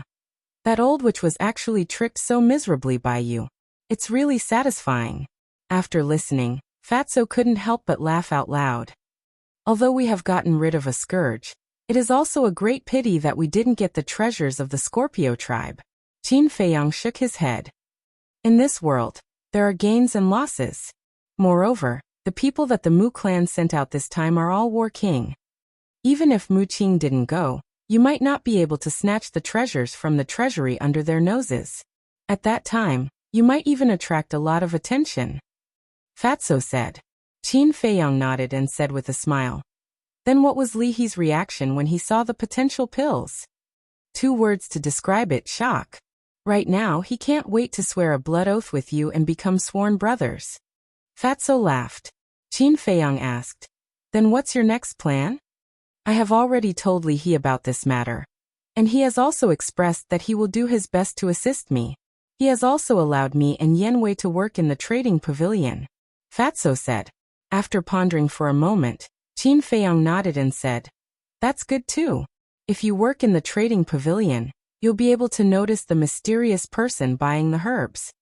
Next, he frowned and said, Does Li He know nothing about this person? It's not like you don't know about the trading pavilion. As long as there's money to be made, who cares who you are?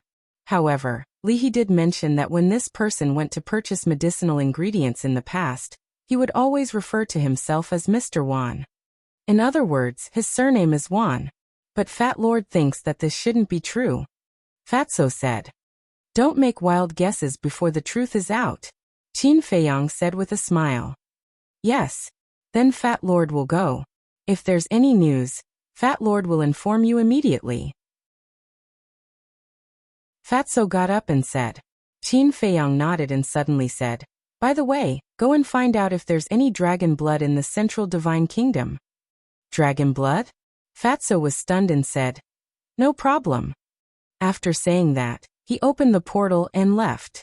Qin Feiyang lowered his head and pondered for a moment. He entered the castle and concentrated on copying the last stroke of the kill formula. As for Lu Hong, Wolf King and the other beasts, they were all immersed in sorting out the medicinal ingredients. The entire castle was filled with a strong medicinal fragrance. Midnight. Dong. A series of rapid knocks on the door came into the castle. Qin Feiyang raised his eyebrows, took a disguise pill, and changed into the appearance of Ancestor Mu. Then he left the castle, walked to the door, and opened the stone door. A familiar face suddenly entered his line of sight. It was Mu Qing. But it was also Mu Qing in disguise. Mu Qing glanced at Qin Feiyang. Without waiting for Qin Feiyang to speak, she directly walked into the alchemy room. Her face was a little ugly. Qin Feiyang closed the stone door and turned to look at Mu Qing. He frowned and said, Did an accident happen? No. The entire Scorpion tribe except for the people outside is dead. Mu Qing said. This is a good thing. It's worth being happy. Why do you still have a long face? Qin Feiyang was suspicious. Elderly was killed. Mu Qing said in a low voice. Qin Feiyang's heart trembled. He nodded and said, I know. He was killed by the great elder of the Scorpion tribe. Mu Qing suddenly shouted. Since you know, why don't you help her? Help her? Are you kidding? The great elder of the Scorpion tribe is a 5-star combat emperor. With my strength, it's not enough to fill the gaps between his teeth. Qin Feiyang said. I know you're not a match for the great elder of the Scorpion tribe, but you can take Elder Li and hide in the castle. Mu Qing said angrily. It's easy for you to say. The situation was critical. I didn't have time to take her to the castle. Besides, do you think I don't know what you're thinking? Why should I help her? Qin Feiyang sneered. Mu Qing said in a low voice. So all the herbs in the herb field have also fallen into your hands? Yes. Didn't you also get the treasures of the Scorpion tribe? We're dividing the benefits equally, Qin Feiyang said. Dividing the benefits equally? Without the help of the Mu family, you can't even enter the Central Divine Kingdom, let alone go to the Scorpion Mountain Range. Tell me, what right do you have to talk to me about dividing the benefits equally? Mu Qing was a little flustered and exasperated. Besides, he always felt that Mu Li's death was not that simple. Yes, I can enter the Central Divine Kingdom thanks to the help of the Mu family, but you want to use me to achieve your goal, don't you? To put it bluntly, we're using each other. We're all adults. Don't be so childish, okay? Qin Feiyang said helplessly. I'm childish? Mu Qing was furious. He stepped forward, grabbed Qin Feiyang's clothes and shouted, I'm telling you, don't be arrogant with me. This is the Central Divine Kingdom, not the Great Qin Empire. If I want to kill you, It's as easy as killing an ant. Do you understand? Qin Feiyang raised his eyebrows and kicked. Mu Qing was kicked away on the spot and hit the wall behind him. A trace of blood flowed from the corner of his mouth. Then, Qin Feiyang tidied his clothes and glanced indifferently at Mu Qing, who was sitting on the ground, and said, I'm also telling you I dare to kill you now, so you'd better not provoke me again. You.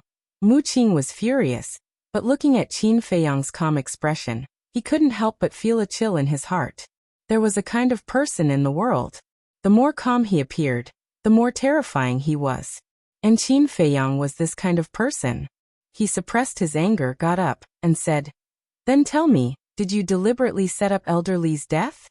Qin Feiyang couldn't help but feel a headache. This guy was a little too smart. Answer me, did you? Mu Qing shouted. Yes, it was me. I also took the divine artifact. Qin Feiyang nodded. He originally wanted to hide it from Mu Qing, but now he was really not in the mood. Even if Mu Qing knew, what could he do? It didn't matter. Okay, you win.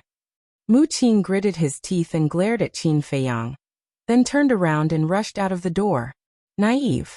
Qin Feiyang shook his head. After closing the stone door, he entered the castle and continued to copy the last stroke of the kill formula. However, from this point, it could be seen that the former housekeeper of the Mu family still had a high position in Mu Qing's heart. Alchemy room number 9. In the lounge, Mu Qing held the image crystal in his hand and sat on the chair, his face gloomy to the extreme. Thus, after a while, the shadow of the Mu family's second ancestor appeared and asked, How did it go? It was he who killed Elder Li. Mu Qing said word by word, his eyes full of murderous intent. This damn little beast. I should have listened to you and not let him go to the medicine field. The Mu family's second ancestor was furious. Mu Qing said, I must avenge Elder Li. Qing'er, I understand how you feel. Mu Li has been taking care of you since you were a child, and you also see her as your grandmother. But remember not to be impulsive. You must think of the overall situation. You can rest assured that when our partnership with him is over, I will find a chance to catch him and let you end his dog life with your own hands. The Mu family's second ancestor said. Good. Mu Qing nodded. Then have you thought about how to frame that mysterious woman? This is very simple. I will arrange it. Don't worry about it. Just focus on your cultivation. Don't let the gap between you and Qin Feiyang get bigger and bigger. The Mu family's second ancestor said. I will. By the way, should we also get rid of the remnants of the Scorpion tribe in the main tower? Mu Qing asked. No need. These people are very young, they can't make any big waves. Of course. If there is a chance, we can get rid of them. The Mu family's second ancestor laughed. Not long after the conversation between the two ended, under the moonlight, an old man in purple clothes descended over a courtyard. It was the Mu family's second ancestor. This courtyard was very unique. It was located in the middle of a lake. The lake water was clear, and under the moonlight, it shimmered with layers of light. At this time, it was late at night, and the place was silent. However, in the attic of the courtyard, there were wisps of candlelight coming out from a window. The Mu family's second ancestor landed in front of the window and smiled. Brother Yu, this Mu has come to visit. Soon after, the window opened, and a middle-aged man stood in front of it. This person was about 30 or 40 years old. His body was thin, with long snow-white hair, and his body was also wearing a white robe, spotless. In his hand he was holding an ancient book, and his whole person exuded a scholarly aura. Brother Mu? When he saw the Mu family's second ancestor, the middle-aged man was a little surprised, but then he smiled. Brother Mu, please come in. No need. This time this old man came to tell you a bad news. The Mu family's second ancestor said, his face gloomy. What news can make Brother Mu come to me in person? The middle-aged man was curious. The Mu family's second ancestor said in a deep voice, the Scorpion tribe was exterminated. Thud. The ancient book in the middle-aged man's hand suddenly fell to the ground. Who did it? He asked. His whole body's temperament suddenly changed. If it was before, he was like a scholar.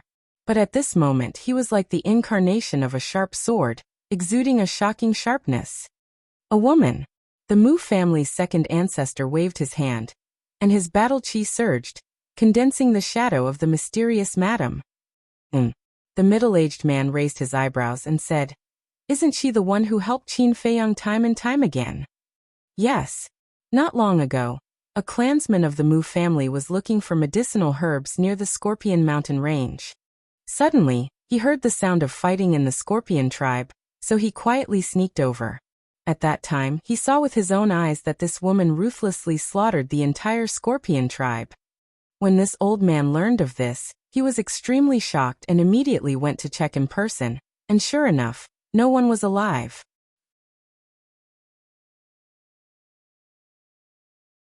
Chapter 879. The middle-aged man's eyes turned cold. The Mu family's second ancestor had personally confirmed it. "Thank you, Brother Mu, for coming to inform me. I will send someone to investigate the Scorpion tribe," the middle-aged man said. The extermination of a super tribe was no small matter. Once the news spread, it would cause an unprecedented turmoil in the Central Divine Kingdom. Good. This old man will go back first. If there is anything the Mu family can help with, Brother Yu, please don't hesitate to ask.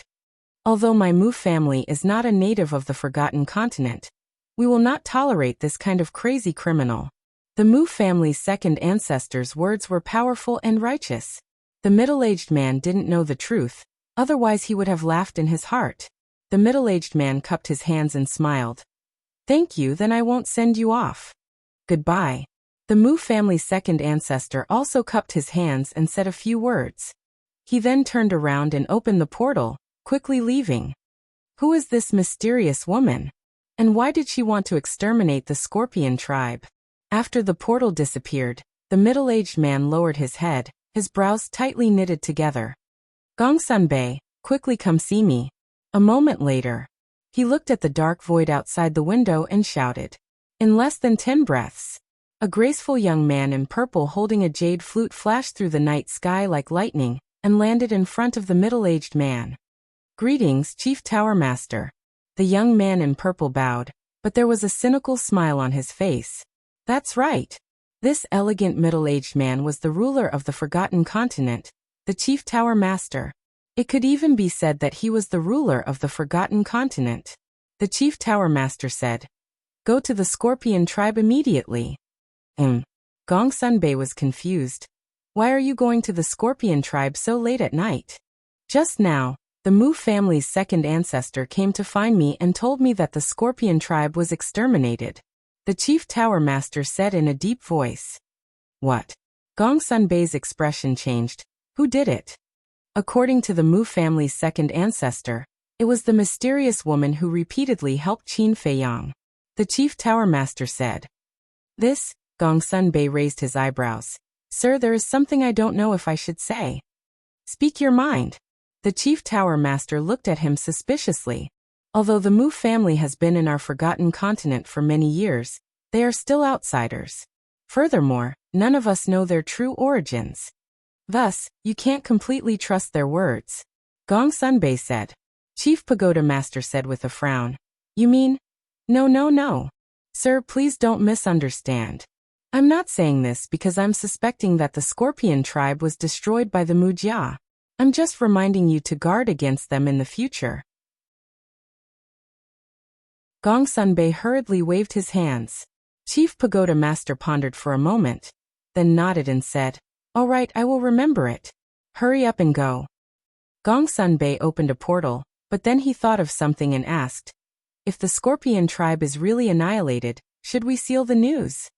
How can such a big matter be sealed? Moreover, there are still many clansmen of the Scorpion tribe outside."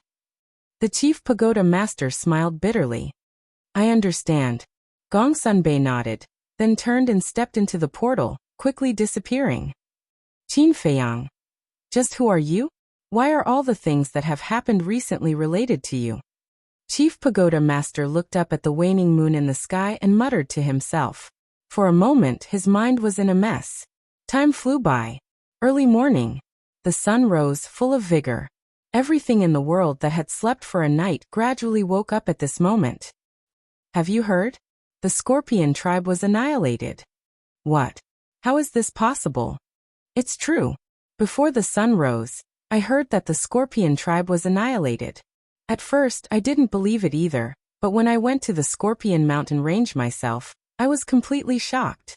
The entire Scorpion tribe was covered in broken corpses, and the ground was stained with blood. I also went to take a look. The Scorpio tribe, which was originally glorious and prosperous, turned into an Azura hell overnight. Yes, the city is gone, and not a single survivor is left. Only a sea of corpses is left. It's too terrifying. Early in the morning, the news of the Scorpion tribe being annihilated spread throughout the Divine City. Without a doubt, people were boiling. At the same time hearing this shocking news, the world was also horrified. One must know, the Scorpion tribe was one of the top 10 super tribes. How could it be annihilated? How sensational was this news? In less than half an hour, this news spread to every corner of the Divine City. Where there were people, they were discussing this matter. Moreover, this news was like a plague that was unstoppable and spread outside the Divine City. Half a day later, whether it was those large and small tribes or other cities, they all knew about this and were all shocked. It was too shocking. In history, this was the first time a super tribe was annihilated. And it was annihilated by one person. I really didn't expect it to be related to this Qin Feiyang again. What is this person trying to do? Could it be that he has already sneaked into the central divine kingdom? Will he still deal with other super tribes? A companion by his side can annihilate a super tribe. How terrifying is his background? There was no suspense. When this news spread, the central divine kingdom fell into chaos.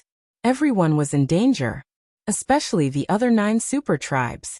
They were all afraid of becoming Qin Feiyang's next target. And because of the relationship between the mysterious lady and Qin Feiyang, everyone also thought that it was Qin Feiyang's idea to annihilate the Scorpion tribe. In the end, although it was to frame the mysterious lady, this black pot still had to be carried by Qin Feiyang. Knowing this situation, Qin Feiyang was also quite helpless. After scheming and scheming, in the end, it was him who was schemed against. Thinking about it, he felt funny. However, he didn't care too much. Anyway, his original intention was to drag the mysterious lady down, and now he had achieved it. In the assessment hall, as usual, Elder Wu was sitting alone on the armchair, closing his eyes to recuperate. Although the heavenly Scorpion tribe isn't anything good, that mysterious woman killed all of their clansmen. Her actions are a bit too extreme. Yes, I don't know how the Scorpion tribe offended that woman. You're wrong. To be exact, how did they offend Qin Feiyang? Because this must be Qin Feiyang's idea. This guy not only took away the alchemy fire of our 9 regions, but also annihilated the Scorpion tribe. What is he planning? To be honest, I really want to see him in person and see if he has 3 heads and 6 arms. Several disciples passed by the square and kept talking. What? The Scorpion tribe was annihilated. The discussion was heard by Elder Wu. He was slightly stunned, then suddenly stood up, took a step, and instantly landed in front of those disciples. Greetings, Elder Wu. The disciples were stunned for a moment before they hurriedly bowed in greeting. You just said that the Scorpion tribe was annihilated. Is it true? Elder Wu asked, looking a little nervous. Yes. It is said that no one escaped. Those disciples nodded. This. Elder Wu was in a daze and asked, it was said? When did it happen? It happened last night. There are rumors that it was the mysterious lady beside Qin Feiyang. But no one has come out to confirm whether it was her or not. Those disciples said. Last night. Elder Wu's eyes trembled slightly. He remembered that he went to Qin Feiyang and asked for their help yesterday, and the Scorpion tribe was annihilated last night. Was this a coincidence? If it was not a coincidence, the identity of these 2 people. Thinking of this, he couldn't help but shiver, and cold sweat was already dripping under his clothes. Elder, is there anything else? Those disciples looked at him suspiciously. After Elder Wu came back to his senses, he waved his hand absent-mindedly and said, Nothing, you can go. After those disciples left, Elder Wu lowered his head and pondered for a moment, then rushed into the sky, turned into a stream of light, and rushed into the depths of the main pagoda. At the same time, Qin Feiyang bitch, if I Guofeng don't kill you, I'm not human. On the third peak of the warrior mountain range, an angry roar resounded. I Guoyun, swear that even if I have to go to heaven or hell, I will find you and bury you with the millions of people of the Scorpion tribe. The third pagoda of the Pill Pagoda also exploded with an angry roar. Guofeng was the king of the third peak of the warrior mountain range. Guoyun was the king of the third pagoda of the Pill Pagoda. Mo Feng had said before that these two people were also from the Scorpion tribe. Millions of their tribesmen died in vain. Naturally, they couldn't accept it. Not only these two, but all the disciples of the Scorpion tribe seemed to have gone crazy at this moment. Every one of the Scorpion tribe, gather at the combat arena immediately. Soon, Guoyun's voice sounded again, spreading in all directions. Whoosh! Immediately, one figure after another flew out from the 10 Pill Pagoda as well as the 10 main peaks, and gathered towards the fighting arena. There were men and women, all of them looking young with outstanding temperaments. However, at this moment, there was an unresolvable sadness between their brows. Fighting arena. Located between the martial artists' mountain range and the Pill Pagoda, it occupied an area of several miles. It was the place where the disciples of the main pagoda sparred with each other, or settled their personal grudges. Swish. Two purple-clothed youths were the first to appear in the fighting arena. Both of them were as handsome as jade, outstanding and peerless. Their cultivations were both at the peak of the 9-star war sect. They stood side by side in the air above the fighting arena, their bodies emitting an awe-inspiring aura of a king. After the two of them, the others also rushed over and gathered in the fighting arena. Finally, there were thousands of people gathered here. Guoyun scanned the thousands of people and said, "Everyone, you should all know about this bad news." Thousands of people nodded at the same time. Their entire bodies were filled with grief and a monstrous killing intent. Guoyun, Guofeng, what are you trying to do? Accompanied by a loud shout, a white-haired old man descended into the air above the fighting arena.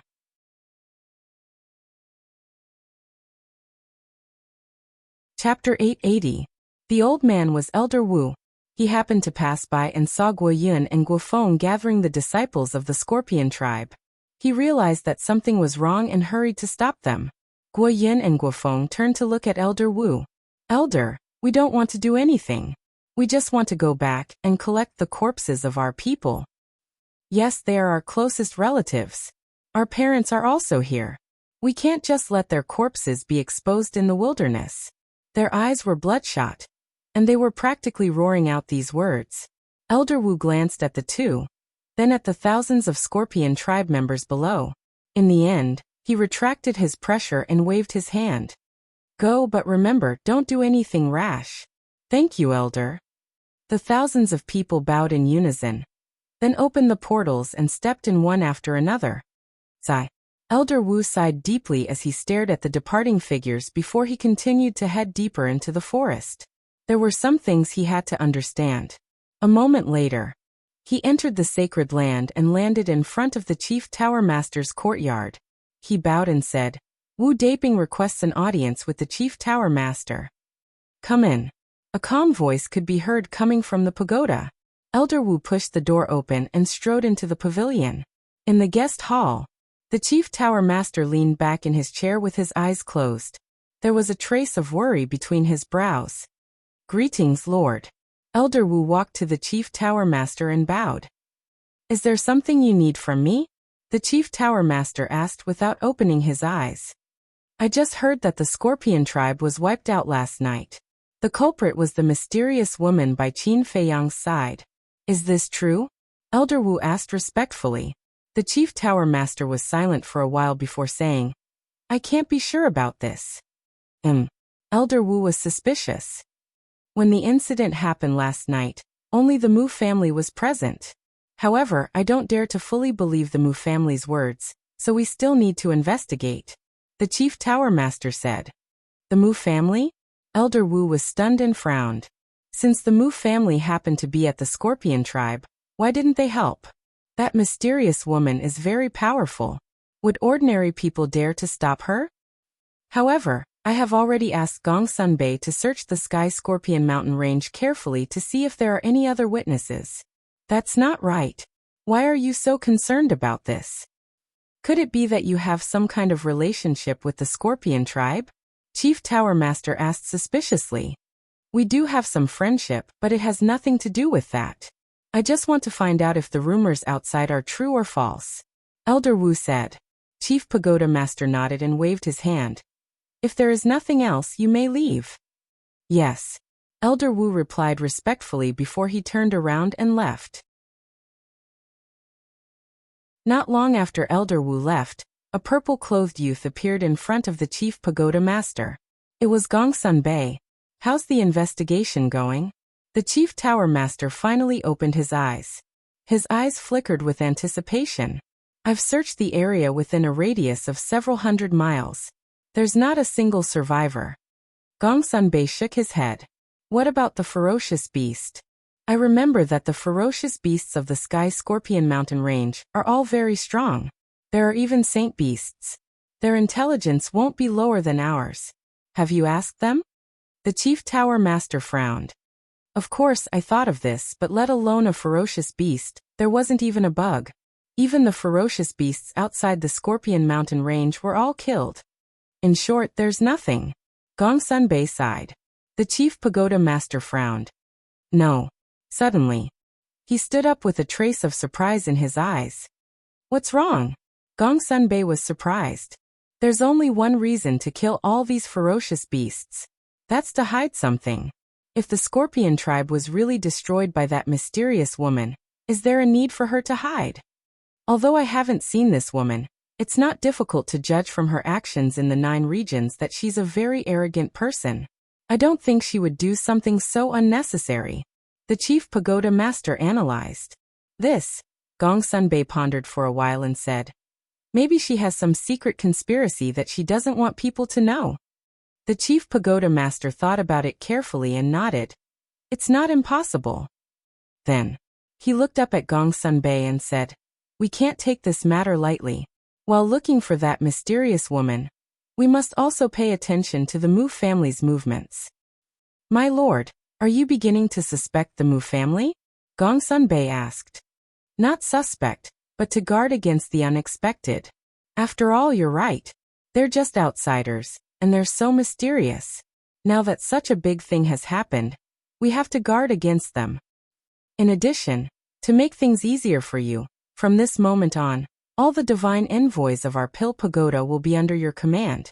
After the Chief Pagoda Master finished speaking, he returned to his seat, looking quite tired. Gong Sunbei's eyes flashed as he bowed and said, this subordinate will do his best to complete the task. Also, go find Hao, and tell him that during this period of time, try not to go out if possible. I have a hunch that our central divine kingdom may be in chaos. The Chief Pagoda Master said. Yes. Gong Sunbei bowed respectfully, turned around, and strode out of the attic. He closed the door and then looked at the sky. Chaos. Whoever dares to disturb the order of our central divine kingdom, I, Gong Sunbei, will not let him go. Gong Sunbei muttered, and a strong cold light burst out of his eyes. Then he rushed into the sky and disappeared into the horizon like lightning. One pagoda. Elder Wu was pacing back and forth in front of the pagoda door, as if he was hesitating about something. Elder, what's the matter? A few disciples passed by and couldn't help but look at him suspiciously. Don't bother me, get lost. Elder Wu did not even bother to look at them as he shouted impatiently. Those disciples shrank their necks and hurriedly fled. Another moment passed. Elder Wu finally stopped and looked at the pagoda door in front of him, muttering, I don't care so much, I have to ask clearly. He took out his identity token, opened the pagoda door, and then turned into a stream of light and rushed into the Pill Pagoda. Soon, he came to the door of Alchemy Room 10 and reached out to knock on the door. After more than 10 breaths, the stone door didn't open. Elder Wu was a little impatient, and was about to knock again. But at this moment, the stone door opened quickly. Qin Feiyang was standing behind the door. Elder Wu didn't beat around the bush and said directly, Do you have time? There's something I'd like to ask you. Qin Feiyang looked at Elder Wu suspiciously before nodding and retreating to the side. Elder Wu entered the elixir refinement room. Qin Feiyang closed the stone door casually and asked with a smile, "Elder, why do you seem a little uneasy?" Elder Wu turned around and looked at Qin Feiyang with an extremely stern expression. "Tell me honestly, did you guys have anything to do with the annihilation of Sky Scorpion tribe?" Stunned, Qin Feiyang asked in surprise, "You're saying that Sky Scorpion tribe was annihilated? You don't know?" This time around, Elder Wu was the one who was at a loss. After all this time, this guy didn't know? Furthermore, Qin Feiyang's first reaction didn't seem like he was faking it. "I don't know. I've been cultivating all this while. I just came to the main pagoda, and I don't have any friends. That's why no one told me." "Elder, you're not joking, right?" Qin Feiyang asked. "I'm not in the mood to joke with you. This matter has already become a hot topic in the city. Everyone knows about it." Elder Wu sighed. "Who did it? So powerful that even the Sky Scorpion tribe was annihilated. Awesome." Qin Feiyang was extremely surprised, but at the same time, there was a hint of admiration on his face. "I just went to the main pagoda to inquire about the situation. It's said that the culprit is Qin Feiyang's accomplice, that mysterious woman. Moreover, when that woman massacred the Sky Scorpion tribe, the people of the Mu clan saw it with their own eyes." Elder Wu said. "I see." Qin Feiyang suddenly understood and smiled. "I've also heard of Qin Feiyang's deeds in the 9 regions.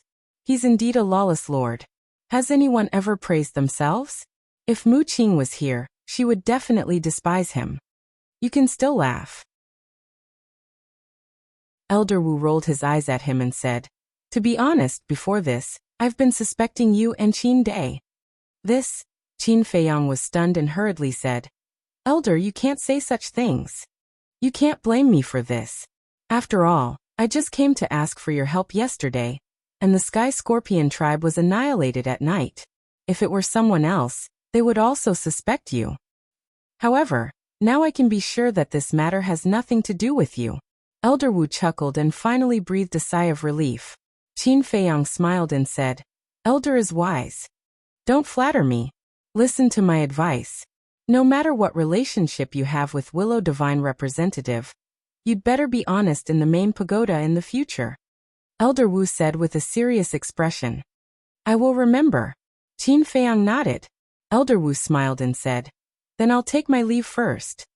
Take care, I won't see you off." Qin Feiyang cupped his hands and said with a smile. Elder Wu turned around and opened the stone door. He then turned his head to look at Qin Feiyang and said, "You probably don't know about the martial arts treasury, right? Every new disciple has a chance to enter for free. You and Qin Dai should take some time to go and take a look. If you are lucky, you might even find a perfect battle art." "Okay." Qin Feiyang nodded. Elder Wu smiled, and then left with his hands behind his back. "I didn't expect that old man to be so suspicious." Qin Feiyang mumbled and waved his hand to close the stone door, then entered the ancient castle again. "That Elder Wu seems to care about you." Inside the ancient castle, Lu Hong looked up at Qin Feiyang with a charming smile on her face. "He's indeed a good person. However, I can also see that he's very loyal to the main pagoda. If he knew that I had something to do with all this, he definitely wouldn't have such an attitude. Let's not talk about this person. Anyway, he's just a passerby in my life. We won't have much interaction. But I really need to find time to take a look at the martial arts treasury," Qin Feiyang said with a smile. Lu Hong said with a smile, "Then I'll congratulate you in advance for finding a perfect battle art." "How can a perfect battle art be so easy to find? Even if I find it, it might not be suitable for me to cultivate." Qin Feiyang shook his head and smiled. He walked to the altar and calmed his heart to copy the kill formula.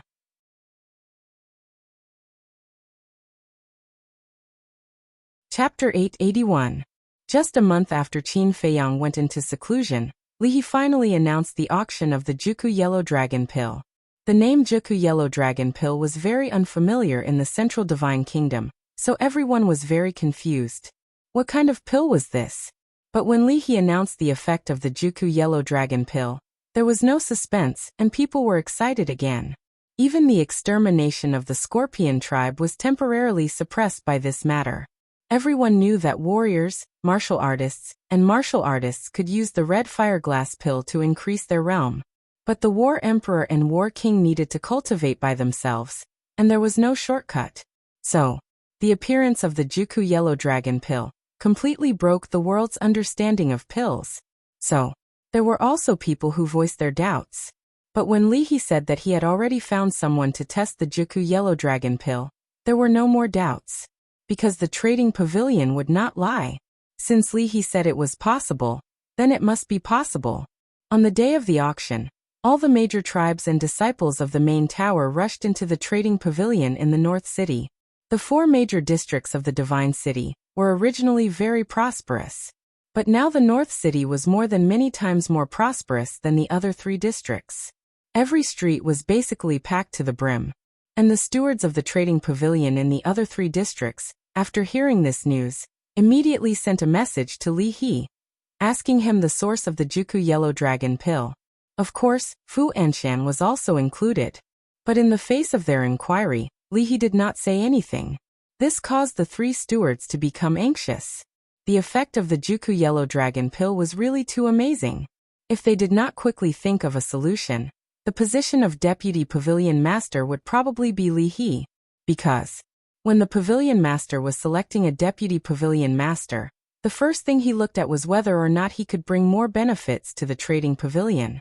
And the appearance of the Juku yellow dragon pill to the trading pavilion not only brought wealth, but also quickly raised the status of the trading pavilion in the Forgotten Continent. So, because of this Juku yellow dragon pill, Li He would change from the person with the lowest chance to the person with the highest chance. Fu Anshan and the other 2 stewards would not agree to this kind of thing. They were also determined to get the position of deputy pavilion master. Therefore, they were now thinking of ways to inquire about the source of the Juku yellow dragon pill. As long as they could find the person who refined the Juku yellow dragon pill and form a partnership, the situation would instantly reverse. But, no matter how they investigated, and even sent people to spy on Li He, they didn't find anything. This person who refined the 9 songs yellow dragon pill was like a mystery. It was hard to see the person in person. Of course, they couldn't give up just like that. As for Li He, he was naturally overjoyed. However, his happiness did not last long. Because, ever since the first Juku yellow dragon pill was auctioned off, everyone was asking when the next one would be auctioned off. Even the pavilion master, who had not appeared for a long time, and the vice pavilion master, who was nearing the end of his life, had gone to him one after another to ask about this matter. This gave Li He a headache. He also repeatedly went to Fatso and Yanwei, hoping to meet Qin Feiyang. The meeting with Qin Feiyang was fake. The real thing was that he wanted the 9 tunes yellow dragon pill. But every time Fatso told him that Qin Feiyang was in seclusion, and no one was to disturb him before he came out, Li He had no choice but to wait quietly. Because right now, Qin Feiyang was the owner of the transaction pavilion. He couldn't afford to offend him. And after the 2nd month of Qin Feiyang's seclusion, the chief pagoda master also issued an order. He ordered Lu Xingfeng, who was stationed in the 9th area, to lead people back to the chief pagoda. Because in his opinion, if the Scorpion tribe was really exterminated by the mysterious woman, then Qin Feiyang must have already sneaked into the central divine kingdom, and there was no point in continuing to guard. After Lu Xingfeng returned, he also went to the first pagoda to find Qin Feiyang, wanting to get his identity token back. But when he learned that Qin Feiyang was in seclusion, he did not disturb him. Although Qin Feiyang and the Mu family had an irreconcilable hatred, but to snatch the heavenly star flame, he still had to rely on Qin Feiyang. And to snatch the heavenly star flame, the first condition was to enter the Holy Land. So, he also hoped that Qin Feiyang could concentrate on cultivation and break through to the Battle Saint realm as soon as possible. Half a year after Qin Feiyang's seclusion, in the most remote place of the central divine kingdom, there was a majestic mountain range. In the mountain, ferocious beasts ran rampant. There was even the aura of emperor beasts. This was a forbidden area of the central divine kingdom, and even battle emperors did not dare to casually step into this place. and at the end of the mountain range was an endless sea. Boom. Splash. Above the sea, the wind whistled, and huge waves covered the sky and the earth, hitting the shore with deafening sounds. This was the endless sea, a place of death that made people tremble in fear. But at this moment, an old man in white came riding the wind and waves. He had white hair and a white beard, and he looked like an immortal, exuding an otherworldly aura. Not long after, he flew out of the endless sea, stood above the shore, and turned to look at the rolling waves of the sea. It's just so. A moment later, he muttered to himself, with a trace of disdain for the endless sea in his eyes. Then he turned and flew toward the mountain range. Boom. As soon as he entered the mountain range, a terrifying emperor aura erupted from the mountain stream. Then, a huge beast rushed into the sky, blocking in front of the old man in white. It was a dragon. Its body was as big as a mountain, and its body was covered with scales. Its ferocious aura was unparalleled. Get lost. The old man in white raised his eyebrows. How dare you? The dragon was full of hostility, and its emperor aura covered all directions. You don't know what's good for you. The old man in white's eyes turned cold. He raised his hand and pointed in the air, and an invisible force immediately rushed toward the dragon. It actually has a divine aura. Are you a deity? The dragon's eyes widened, and it was extremely surprised. The old man in white did not speak, and his eyes were cold and piercing. That invisible force surged and directly killed the dragon, and blood splattered in the sky. A warlord-level beast was killed just like that. This was simply unheard of. When the other beasts hiding in the mountain range saw this scene, they all crawled on the ground and trembled. After killing the dragon, the old man in white did not stop. He streaked across the sky and quickly disappeared at the end of the mountain range. In the blink of an eye, a whole year passed.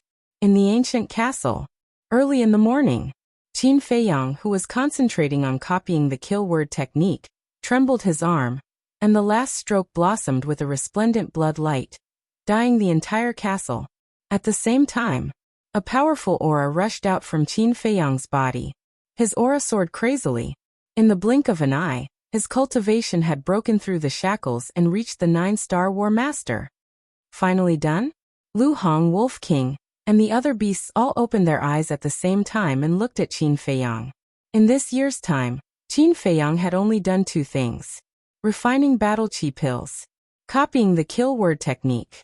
It could be said that this was the most hardworking Qin Feiyang had ever been, and also the longest time that Qin Feiyang had been in seclusion. The heavens did not disappoint those who were willing. He had finally grasped the kill word technique. Buzz. Rumble. On the iron book, the word kill was like an iron hook and silver stroke, emitting a terrifying killing intent. Enveloped by this killing intent, Lu Hong and the others couldn't help but feel a chill run down their spines. They even felt that the word kill was like the incarnation of a death god. Whoosh. Suddenly, the word kill turned into a stream of light and entered between Qin Feiyang's eyebrows. Boom. Qin Feiyang's body trembled, and a shocking killing intent roared out from his body. At the same time, his long hair, skin, and eyes quickly turned blood red, filled with a ruthless and cold aura. But this was only secondary. The most important thing was that in the center of his eyebrows, a bloody word kill had appeared, as if it was condensed from blood. At this moment, he was like a demon god from hell, causing people to tremble in fear. Even Lu Hong, Wolf King, and the other beasts felt an uncontrollable fear in their hearts when they saw Qin Feiyang's current appearance. At the same time, Qin Feiyang was also carefully experiencing the feeling the kill word technique gave him. He felt it. This kill word technique was even more terrifying than what was recorded. For example, at this moment, that killing intent was actually corroding his mind, as if it wanted to control his body. Moreover, he had the urge to kill someone right now. He couldn't help but suspect that if he killed more people, would this kill word technique completely control his mind in the end? If it did, then the consequences would be unimaginable. Because if that was the case, he would become an emotionless killing machine. It seemed that this kill word technique could only be used as a trump card. Unless it was a critical moment, It could not be used. Who? After letting out a long breath, Qin Feiyang's mind stirred, and the word kill between his eyebrows disappeared. His appearance quickly returned to normal. The killing intent around his body also dissipated. Lu Hong, Wolf King and the other beasts looked at each other and secretly heaved a sigh of relief. Wolf King stood up and stared at the iron book. His eyes flickered as he said, "Quickly take a look at what the next divine art is." Qin Feiyang looked at the iron book and shook his head. "The next page can only be opened after I break through to the War King." "That's right. I almost forgot." Wolf King patted his forehead and said, "However, the last stroke of the kill word technique is really a waste of time. Look at me, I didn't do anything. And I've already broken through to the 9-star War Master." It laughed mischievously, its eyes filled with pride. Qin Feiyang rolled his eyes at it. Although Wolf King had the intention to show off, it was still the truth. But now he didn't need to copy the 6-word divine arts for the time being. In the future, his cultivation speed would definitely not be slower than Wolf King's. Next, he swept his gaze towards Lu Hong, the winged snow eagle and the other beasts. Lu Hong's cultivation had already broken through to the 3-star War Master. The winged snow eagle had already reached the 2-star War Saint. The pangolin's cultivation was even higher than Lu Hong's, and it had now stepped into the 7-star War Master. As for the black dragon snake, it could be said to have traveled 1,000 miles a day. In short, after this closed-door cultivation, everyone's strength had risen to a new level. "You guys continue cultivating. I'll go out and take a look." Qin Feiyang said with a smile, then left the castle. A year had passed, and there was already a little dust in the pill refining room. Qin Feiyang waved his hand, and the stone door opened. Following that, gusts of wind blew. Not long later, the huge alchemy room was spotless. Qin Feiyang was about to close the stone door, but at this moment, a black-clothed youth appeared outside the door. This person's body was slender, his eyebrows were like swords, and his body emitted an astonishing sharpness. It was Mo Feng. As soon as you entered the main tower, you went into seclusion for an entire year. Junior brother Mu, you're really hard-working. Mo Feng sized up Qin Feiyang with a hint of astonishment in his eyes. With his eyesight, he could naturally tell that Qin Feiyang's aura was even stronger than before.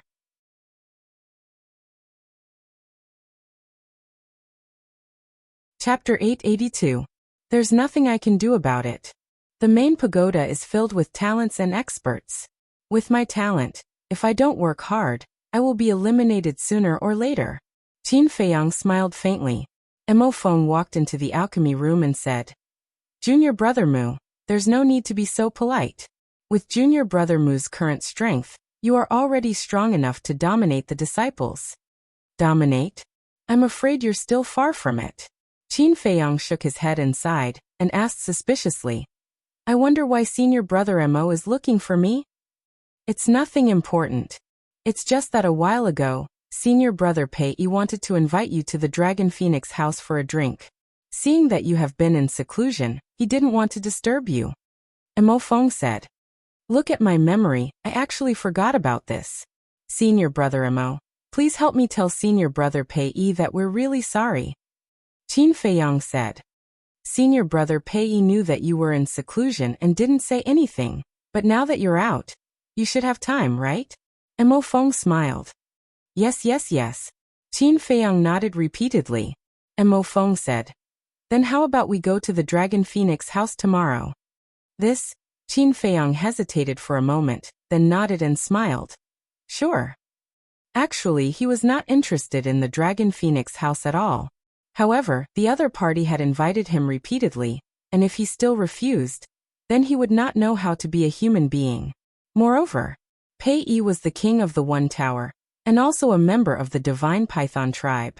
If he could build a good relationship with this person, it might be of help to him in the future. All right, I won't disturb you anymore. See you tomorrow. Mo Feng smiled and turned to leave.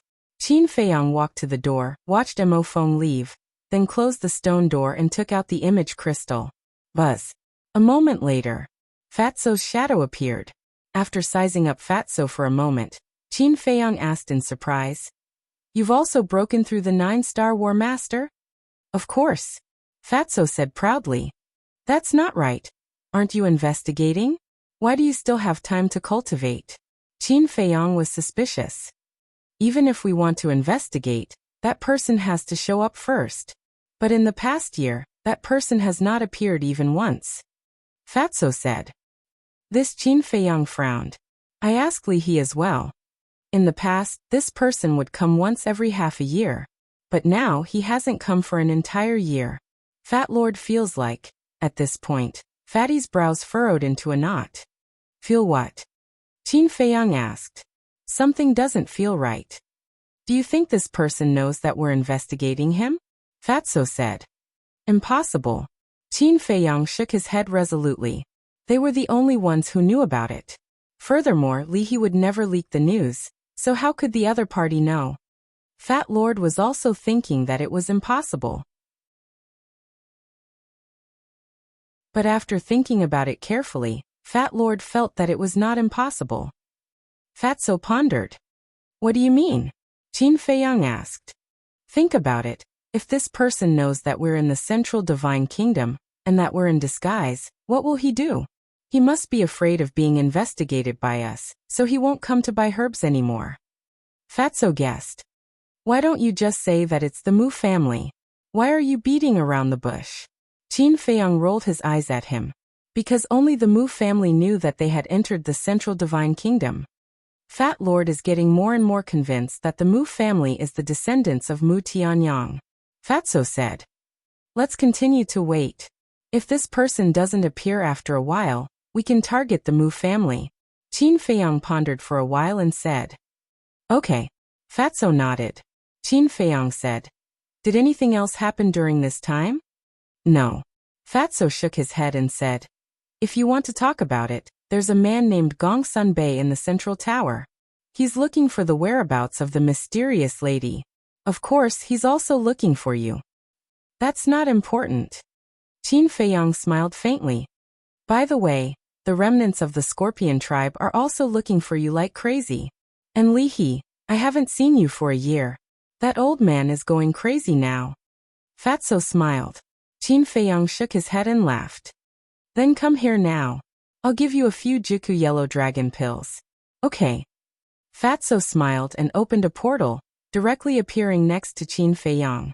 Qin Feiyang also immediately entered the castle, took out 5 Juku yellow dragon pills, handed them to Fatso and said, Tell him that only 1 pill can be auctioned every month. Understood. Fatso nodded. After putting away the Juku yellow dragon pills, he looked at Qin Feiyang again, showing a hesitant look. What's wrong? Qin Feiyang looked at him suspiciously. Fatso hesitated for a while, then summoned his courage and said, I want to enter the Central Tower. Huh? Qin Feiyang was stunned and puzzled. Why do you want to enter the Central Tower? This, that. Fatso seemed to have something that was hard to say and couldn't say it for a long time. But Qin Feiyang noticed that Fatso's expression was a little awkward. Forget it if you don't want to say it. Qin Feiyang said lightly. I'll say it. Fatso quickly looked at Qin Feiyang and said, Do you remember the woman we met when we first came to the Central Divine Kingdom? I remember. Qin Feiyang nodded, then looked stunned and said with a smile. I understand, you want to enter the Central Tower because of her? Yes. This year I've been asking about her. According to my inquiries, she's the daughter of the Heavenly Spiral Tribe's leader, called Chu Xian. She's also a disciple of the Warrior Mountain. Fatso said. Qin Feiyang was stunned. He had already investigated her family background. This guy was quite attentive. Qin Feiyang asked, Is the Heavenly Spiral Tribe also a super tribe? No, it's just a small tribe in the Central Divine Kingdom. Her parents are only 9-star battle saints. Fatso said. They're still stronger than you. Why aren't you worthy of her? Qin Feiyang was speechless. Fatso's face darkened, and he said angrily, Are you still my brother? Do you have to hit me like this? If you say this again, I'll be angry. Okay, it's my fault. Qin Feiyang quickly waved his hand, and his face suddenly became serious, and said, Then did you find out who she used to be with? Yes. You must be very interested in this person. It's the king of the third peak of the warrior mountain, Guofeng. Fatso said with a cold light in his eyes. So it's him. Qin Feiyang suddenly understood, and said, then why did they break up? According to my inquiries, it's because Guofeng fell in love with a woman in the divine python tribe. This woman is called Peiyu, and it's said that she's Peiyi's cousin. When I was investigating this matter, I also heard that Guofeng didn't like Peiyu at all. It's just because the divine python tribe behind her is a super tribe like the scorpion tribe. Fatso sneered. Peiyi's cousin? That's interesting. The corners of Qin Feiyang's mouth curled up slightly. I also heard that Peiyu has never agreed to Guofeng's pursuit, and it's said that she doesn't like him at all. She even hates him. Fatso said. Got it. After you're done with the matters at hand, go and look for Elder Wu for the assessment. When the time comes, don't come to the Pill Pagoda, go directly to the Warrior Mountain. Qin Feiyang said with a smile. Thank you, boss. Fatso was overjoyed. Let's go back to the transaction pavilion. When you're free, you have to work hard to cultivate. Although the scorpion tribe was annihilated, Guofeng is definitely not a simple character since he can become the king of the third peak. He's not that easy to deal with. Qin Feiyang said with a faint smile. Fat Lord is nothing in his eyes. Fatso smiled in disdain, and then opened the teleportation gate. By the way, how far have Chu Xian and Guofeng progressed? Qin Feiyang suddenly asked.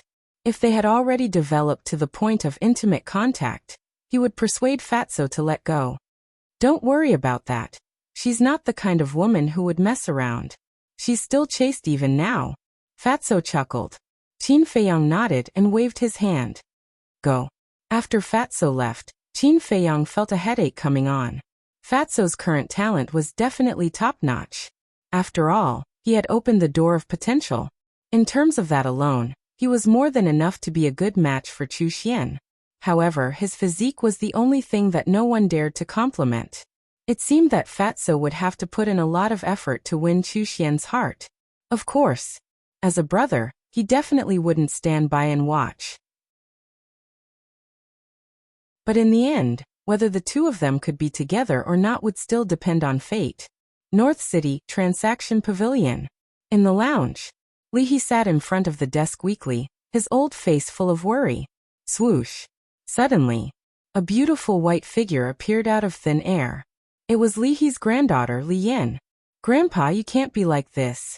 You're listless all day.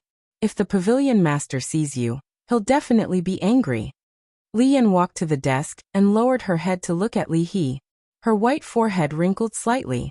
Let me tell you, if I can't get the Juku Yellow Dragon pill, the pavilion master will really be angry.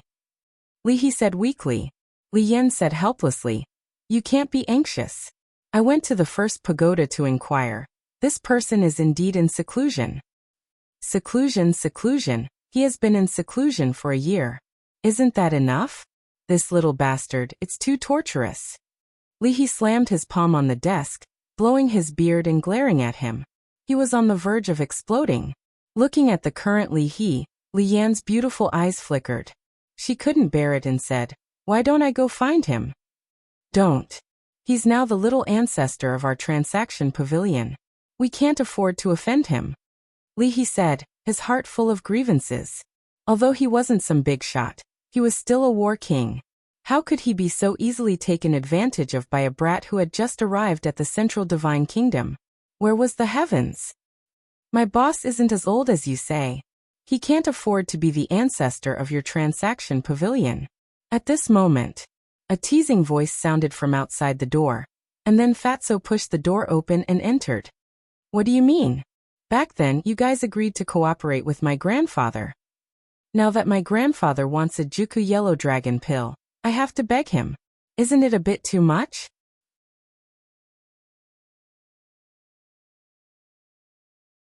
Chapter 883.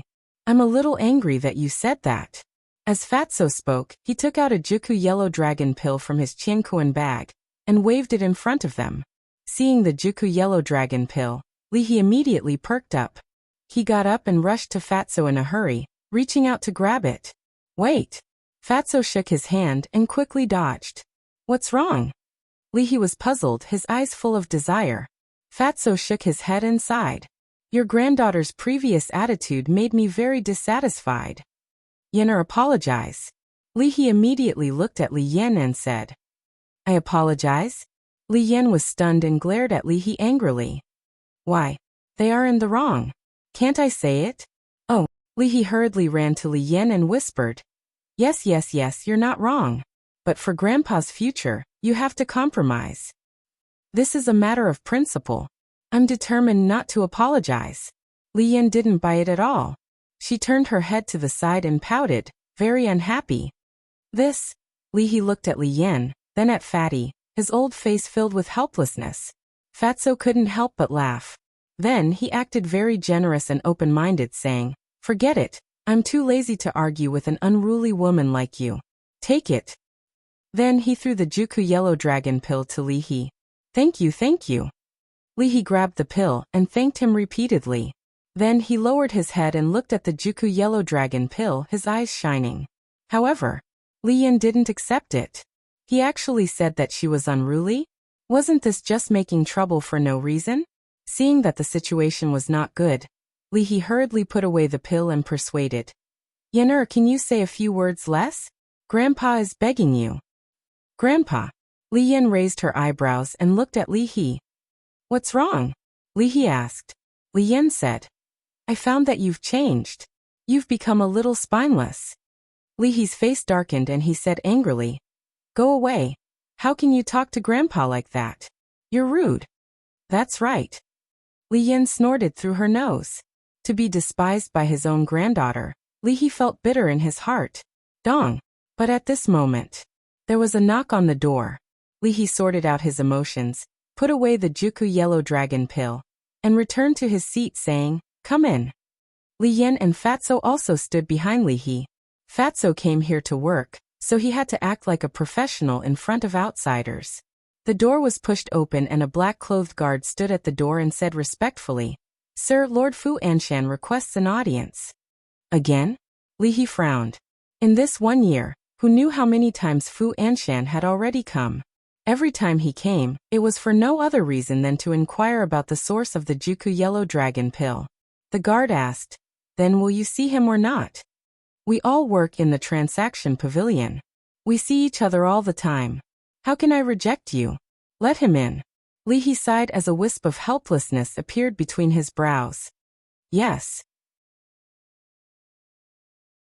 The guard turned around and left. Don't say anything later. This Fu Anshan is very shrewd. If we're not careful, he might discover something. Li He turned to look at Fatty and Hay and whispered to them. The two of them nodded. Brother Li, I haven't seen you for a few days. How have you been? Not long after, Fu Anshan came. He stood at the door and looked at Li He with a smile, as if they were old friends who had met for many years. They were extremely affectionate. In his hand, he was carrying an exquisite gift box. I'm very well. Li He got up and smiled, saying, Come in and sit. Fu Anshan walked into the lounge, turned around and closed the door. Then he walked in front of Li He and placed the gift box in his hand on the desk. This is? Li He glanced at the gift box, then raised his head and looked at Fu Anshan suspiciously. He, this must be a gift for your grandfather. Fatso laughed secretly and sent a voice transmission to Li Yan. This person's skin is so thick that it's indescribable. You'll get used to it. Li Yan replied, her tone full of disdain. Brother, don't you like tea? That's why I specially went to prepare some top-grade tea leaves. I picked them myself, and I picked them out piece by piece. Brother, don't mind. Fu Anshan chuckled. How can I accept this? It's too expensive. I can't accept it. Li He hurriedly waved his hand, looking flattered. In fact, he knew in his heart that Fu Anshan must have bought these tea leaves at the market. What picking them personally, what picking them out piece by piece, they were all hypocritical words. But no matter what, he still had to do it on the surface. This? Fu Anshan frowned and pretended to be angry. Brother, if you don't accept it, you won't give me any face. But whether he was pretending to be angry or not, he didn't know. All right, then I'll kindly accept it. Li He looked at the gift box and finally nodded. Sir, wait a moment. But at this time, Fatso said, What's wrong? Li He turned his head and looked at him suspiciously. I'll help you taste it first to see if it's poisonous. Fatso said respectfully, walked to the desk, and directly opened the gift box. Seeing this, both Li He and Li Yan were astonished. Then the grandfather and grandson's faces couldn't help but twitch. Not only did he suspect others, he even directly checked the goods in front of others. How could Fu Anshan endure this? The grandfather and grandson glanced at Fu Anshan. Sure enough, at this moment, Fu Anshan's face was extremely gloomy, and the way he looked at Fatso was as if he wanted to pull out his tendons and skin him. Fatso turned a blind eye to it, took out a piece of tea, put it in his mouth and chewed. A moment later, he spat out the tea and nodded. This tea is indeed good. Then he looked at Li He and bowed. Sir, it's not poisonous. You can rest assured and accept it. Li He couldn't help but want to laugh, but he didn't dare to. He held it in and nodded. But Fu Anshan was about to explode. He stared fixedly at the fatty and said, If this old man remembers correctly, you are the person who was following Qin Day and his companion a year ago, right? That's right. Fatso nodded. Fu Anshan said in a deep voice. Then why are you here now? My talent is not good enough, and the people of the main tower don't like me, so I can only find a job to make a living. What, do you have a problem with that? Fatso teased. Fu Anshan clenched his fists, and his joints made a cracking sound. Seeing this, Li He knew that something was wrong, and hurriedly scolded Fatso. Who gave you the guts to speak to Steward Fu like that? Apologize to Steward Fu, or pack up your things and get out of here. Fatso shrunk his neck and hurriedly bowed. It's this little one who doesn't understand etiquette. Please be magnanimous and don't bother with this little one. Humph. Fu Anshan snorted and looked at Li He. Old Li, let's not beat around the bush. I don't have any other purpose. I just want to know who refined the Juku Yellow Dragon pill. When I worked with that person, I agreed in advance that I couldn't reveal his identity to anyone. Even when the Pavilion Master and Deputy Pavilion Master came to ask me, I didn't say anything. So I can only apologize to you, Li He said. Fu Anshan raised his eyebrows, and the anger in his heart almost exploded. But he endured it and said, Then when are you going to auction the second Juku Yellow Dragon pill? Li He hesitated. He wanted to tell Fu Anshan that he hadn't thought about it yet. But before he could speak, Fu Anshan said, Don't tell me you haven't gotten the second Juku Yellow Dragon pill from him? You can't be this efficient. Li He narrowed his eyes and said, What are you trying to say? With the Juku Yellow Dragon pill, the next Deputy Pavilion Master will definitely be you. However, if you don't accumulate enough points, you might become the same as before. Fu Anshan said indifferently. Anyone who knew what was going on would be able to tell that there was a hint of mockery in his words. Thank you for your concern. But in my opinion, it's not a big deal to become the same as before. In short, I won't be like some people, showing a humble face all day long to curry favor with this and that. Li He said with a faint smile. What did you say? Fu Anshan's face darkened, and there was a fierce light in his eyes. He turned hostile. Fatso laughed secretly. You can't be nice to people like Fu Anshan, do you understand? Li Yan sneered secretly. In the face of Fu Anshan's fierce eyes, Li He only smiled indifferently and said, You know what I'm talking about. Okay, we'll see. I'd like to see how you climb to the position of Deputy Pavilion Master without the Juku Yellow Dragon pill. Fu Anshan smiled coldly and left in a huff. Wait. I really don't have the fortune to enjoy this gift of yours. You'd better take it back. Let me show you something else. You'll definitely be surprised. Li He waved his hand, and the gift box on the table flew toward Fu Anshan. Fu Anshan stopped and turned to catch the gift box. Then, he looked at Li He and immediately saw Li He take out a pill from his Cosmos bag. What? Juku Yellow Dragon pill. Fu Anshan froze on the spot. I wanted to tell you before that I already got one, but unfortunately you didn't let me. How is it? How do you feel after seeing this Juku Yellow Dragon pill? Li He said playfully. This was the real-life version of a slap in the face. Fu Anshan's face was extremely interesting. Alright, I won't send you off. If you have time in the future, don't come here. Because it won't help you in any way. You'd better go and curry favor with the pavilion master. Maybe one day, when he's in a good mood, he'll directly let you succeed the position of deputy pavilion master. When that time comes, I hope you'll take care of me. By the way, I have to thank you properly. Li He put away the Juku yellow dragon pill, and said with a smile. There was a reason for him to say thank you. Because back then the first person Qin Feiyang looked for was not him, but Fu Anshan. If Fu Anshan's attitude was better at that time, and he was not so arrogant, then the person who was cooperating with Qin Feiyang now would definitely be Fu Anshan. And naturally, Li He would have nothing to do with it. Therefore, Li He was extremely grateful to Fu Anshan. But Fu Anshan did not know this. He only thought that Li He was mocking him. You're good. After saying this, he grabbed the gift box and turned to leave angrily. Of course.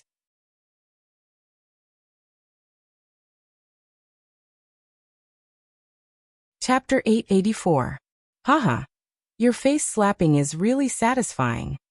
After Fu Anshan left, Fatso immediately gave Li He a thumbs up and laughed. Li He was also full of smiles. If it was in the past, even if he knew that the other party did not come with good intentions, he would not fall out with them like today. But now he had the confidence and was not afraid.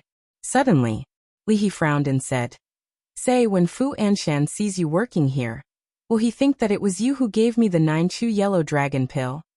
Would he be so smart? Fatso looked down on him. That's true. Li Yan nodded. You guys. Don't underestimate him. Although he is a little arrogant, to be able to become the manager of the North City Trading Pavilion, it is enough to show that he is not a stupid person. Li He shook his head and smiled, but there was still a trace of worry between his brows. Don't worry, he looks down on us so much, he won't suspect us at all. Fatso said confidently. That makes sense. Li He nodded, feeling much more relieved. Li Yan looked at Li He, then at Fatso, her eyes flickering. Why are you looking at me like that? When Fatso noticed Li Yan's abnormality, he immediately became vigilant. Li Yan did not say anything. Fatso swallowed his saliva and said, Don't tell me you've taken a fancy to me? Let me tell you, I'm already a man with a famous flower. Don't be greedy for my beauty. Scram. Li Yan's face darkened on the spot. She had never seen such a narcissistic person. She asked, Has your boss come out of seclusion? Do you still need to ask? If he hasn't come out of seclusion, where am I going to find the 9-chew yellow dragon pill? Fatso looked at him, as if he was looking at an idiot. Li Yan raised her eyebrows and said angrily, Can't you have a better attitude when you speak? Is there a problem with my attitude? Fatso looked at her seriously. I don't want to talk nonsense with you. I'm going to find your boss. Li Yan snorted, turned around and opened a teleportation gate. Fatso was stunned. He chuckled and said, So you've taken a fancy to my boss. Let me tell you, my boss is also taken, and there are more than one. So you don't have to waste your time. Then he added, Besides, with your looks, my boss wouldn't even fancy you. You. Li Yan stared at him angrily, her eyes spitting fire. Why was this bastard's mouth so cheap? It was simply infuriating. Meanwhile, Li He shook his head helplessly as he looked at the two of them. Back to Qin Feiyang. After Fatso left with the Juku yellow dragon pill, he also left the alchemy room. Senior brother, how do I get to the martial arts treasury? After walking out of the first pagoda, he grabbed a young man and asked with a smile. It's you. The young man was a little angry at Qin Feiyang's rudeness, but when he saw Qin Feiyang's face, he became polite. Because now, everyone knew that Qin Feiyang had the oracle token in his hands. He also truthfully told Qin Feiyang the location of the martial arts treasury. Qin Feiyang thanked him, then rushed into the sky and rushed into the depths. According to the young man, the martial arts treasury was near the fighting arena, adjacent to the resource hall, and the guardian of the martial arts treasury was an old man surnamed Wang, whose strength was unfathomable. Everyone called him Elder Wang. A moment later, A tall stone pagoda entered Qin Feiyang's sight. The stone pagoda was modeled with a total of 10 floors. The door of the pagoda was closed. An Elder Wang was sitting cross-legged in front of the stone door. When he saw Elder Wang in person, Qin Feiyang was quite surprised. Which of the disciples and elders of the main pagoda wasn't dressed in bright clothes? However, this old man was dressed in shabby linen clothes, and his white hair was messy.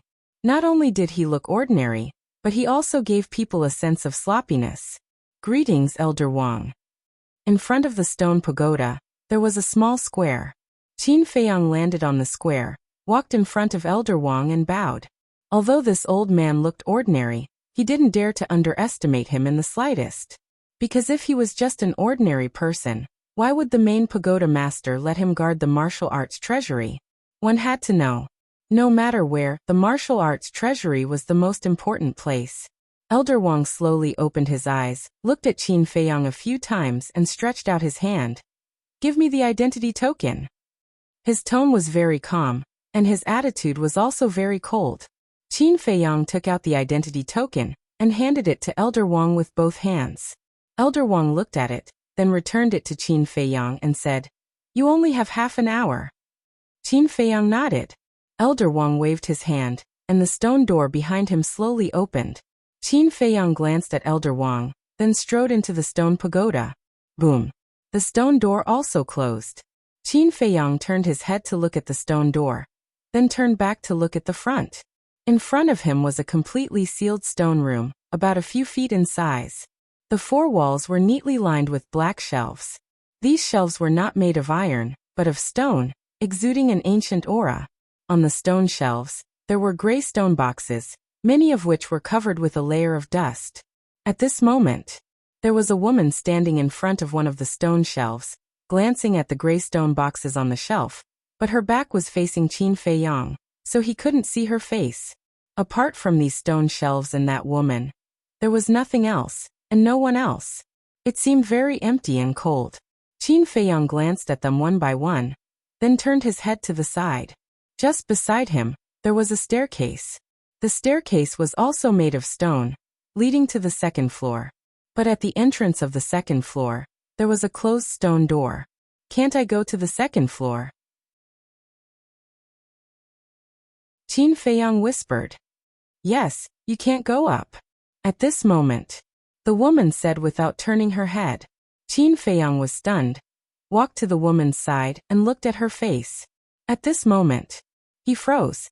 This woman, fair and beautiful, wore a snow-white dress, and had a tall and exquisite figure. A pair of big eyes, crystal clear like black gems, shining with a charming light. Her long black hair draped over her fragrant shoulders, and exuded a faint fragrance. In short, this woman was very beautiful. However, this face was also very familiar. It was the woman Fatso fell in love with at first sight, Chu Xian. What a coincidence. Qin Feiyang muttered secretly, and said with a smile, "Should I call you Junior Sister Chu Xian or Senior Sister Chu Xian?" Chu Xian had never looked at him. Hearing this, she was stunned and turned to look at Qin Feiyang. "It's you." At this moment, her beautiful eyebrows raised, and there was a trace of disgust in her eyes. This made Qin Feiyang puzzled. First, he had never offended her. Second, he had never bullied her. Why did he look at her like that? Qin Feiyang said with a faint smile. "Is there a misunderstanding between us?" "Humph. Have you forgotten? A year ago, what did your companion say about me?" "At that time, I was abandoned, but there is no need to explain it, right? In short, none of you stinky men are good." Chu Xian snorted coldly and turned to walk away. Qin Feiyang smiled bitterly. The companion that Chu Xian referred to was undoubtedly Fatso. "Miss, you have indeed misunderstood. At that time, my companion was just being kind and wanted to comfort you." But before Qin Feiyang could finish, Chu Xian suddenly turned his head and said, "I don't need anyone to comfort me." Okay. I won't say any more." Qin Feiyang waved his hand, his forehead hurting. Originally, he wanted to help Fatso save some of his image, but he didn't expect this woman to have a bad temper. He didn't ask for a rebuff, and turned his head to glance at the stone boxes on the shelf. These stone boxes were all the same size and shape, but there were no signs or words on them. But obviously, inside the stone boxes there must be jade slips. Then there was a problem. There were no signs. How could he choose? Purely by luck? Qin Feiyang pondered for a moment. Then he grabbed a stone box. Kindly remind you, think carefully before opening the stone box. At this time, Chu Xian's voice sounded. Why? Qin Feiyang was puzzled. Because once you open it, you can't choose another stone box. Chu Xian said. I see. Qin Feiyang nodded, looked at the stone box in his hand, and then put it back. Then, he walked to Chu Xian. You kindly remind me, which shows that you are also a reasonable person. So you can't hate all of us men because of Guofeng. This is very unfair to us, you know? Qin Feiyang laughed. Don't mention him to me, Chu Xian said, her voice cold and piercing. Okay, I won't talk about him. Qin Feiyang nodded repeatedly, turned his head to look at the stairs, and asked curiously, how do I go up to the second floor? You have been in the main pagoda for a year and you still don't know? Chu Xian frowned. Qin Feiyang smiled faintly. I have been in seclusion for a year and didn't inquire about this situation. Seclusion for a year? Chu Xian looked at him in surprise and explained. There are a total of 10 floors in the martial arts treasure house. Except for the first time, which is free, you need contribution points to enter. What is contribution points? Qin Feiyang was stunned and asked. Chu Xian said. Contribution points are a virtual number similar to the form of currency. Then how do you get contribution points? Qin Feiyang asked. Go outside and capture beasts alive. Beasts of different cultivation levels can get corresponding contribution points. Chu Xian said. There is such a thing? Qin Feiyang was stunned and asked again. Why do you have to capture them alive? Can't they be dead? What's the difference? Of course there is a difference. Capturing them alive can prove that you captured them with your own ability. And those who died may be killed by you, but others may also help you kill them. Most of the disciples in our main pagoda are people with family backgrounds, so the higher-ups have to guard against this. The reason why you need contribution points to enter the martial arts treasure house is that the higher-ups use an alternative method to stimulate the fighting spirit of us disciples, as well as to cultivate our actual combat experience and combat awareness. Meng Xian explained. I see. Qin Feiyang suddenly understood. Indeed.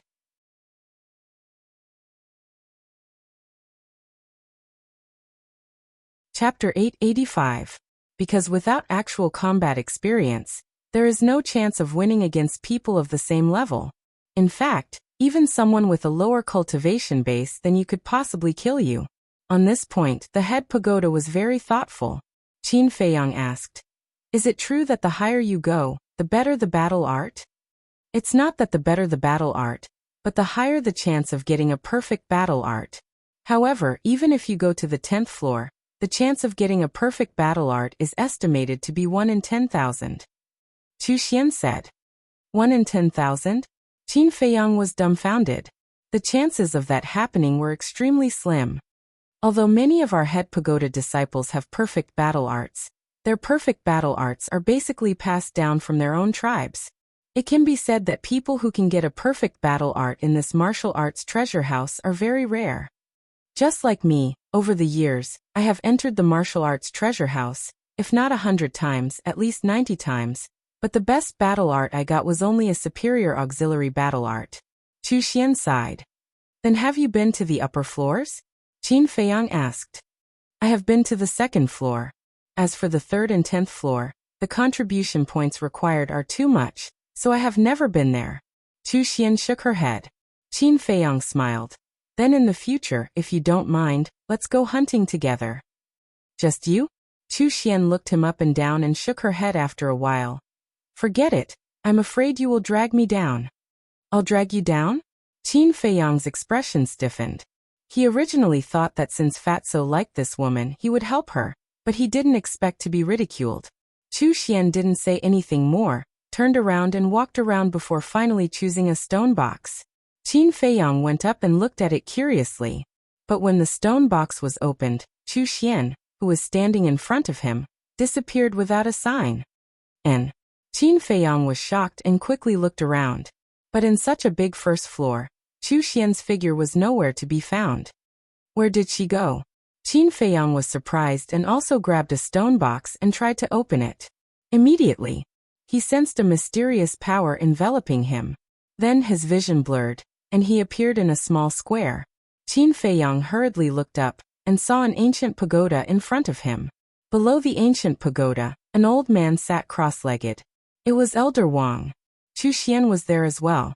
At this moment, she was holding the stone box and standing beside Qin Feiyang. It's out already? Qin Feiyang was stunned. I forgot to tell you that once you open the stone box, the martial arts treasury will immediately send you out. Chu Xian whispered. Qin Feiyang's face twitched, and his heart was filled with bitterness.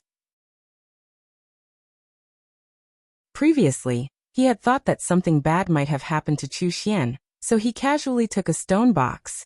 But he didn't expect this to be the case. Qin Feiyang looked at Chu Xian helplessly and asked, "Then what battle art did you get?" "Low-grade battle art," Chu Xian said disappointedly and walked to Elder Wang. She took out her identity token and handed it to Elder Wang together with the jade slip and the stone box. What's going on? Qin Feiyang was stunned. Although it was a low-grade battle art and was useless, it could be given away or sold. Why did she give it back to the martial arts treasury? After Elder Wang put away the jade slip and the stone box, he waved his hand again, and a stream of light entered Chu Xian's identity token. Then he returned the identity token to Chu Xian. Chu Xian took the identity token and didn't stop. She turned around and walked to Qin Feiyang's side. Looking at Qin Feiyang's suspicious face, she explained, "The main pagoda has another rule. If you encounter a battle art that you don't like, you can return it to Elder Wang.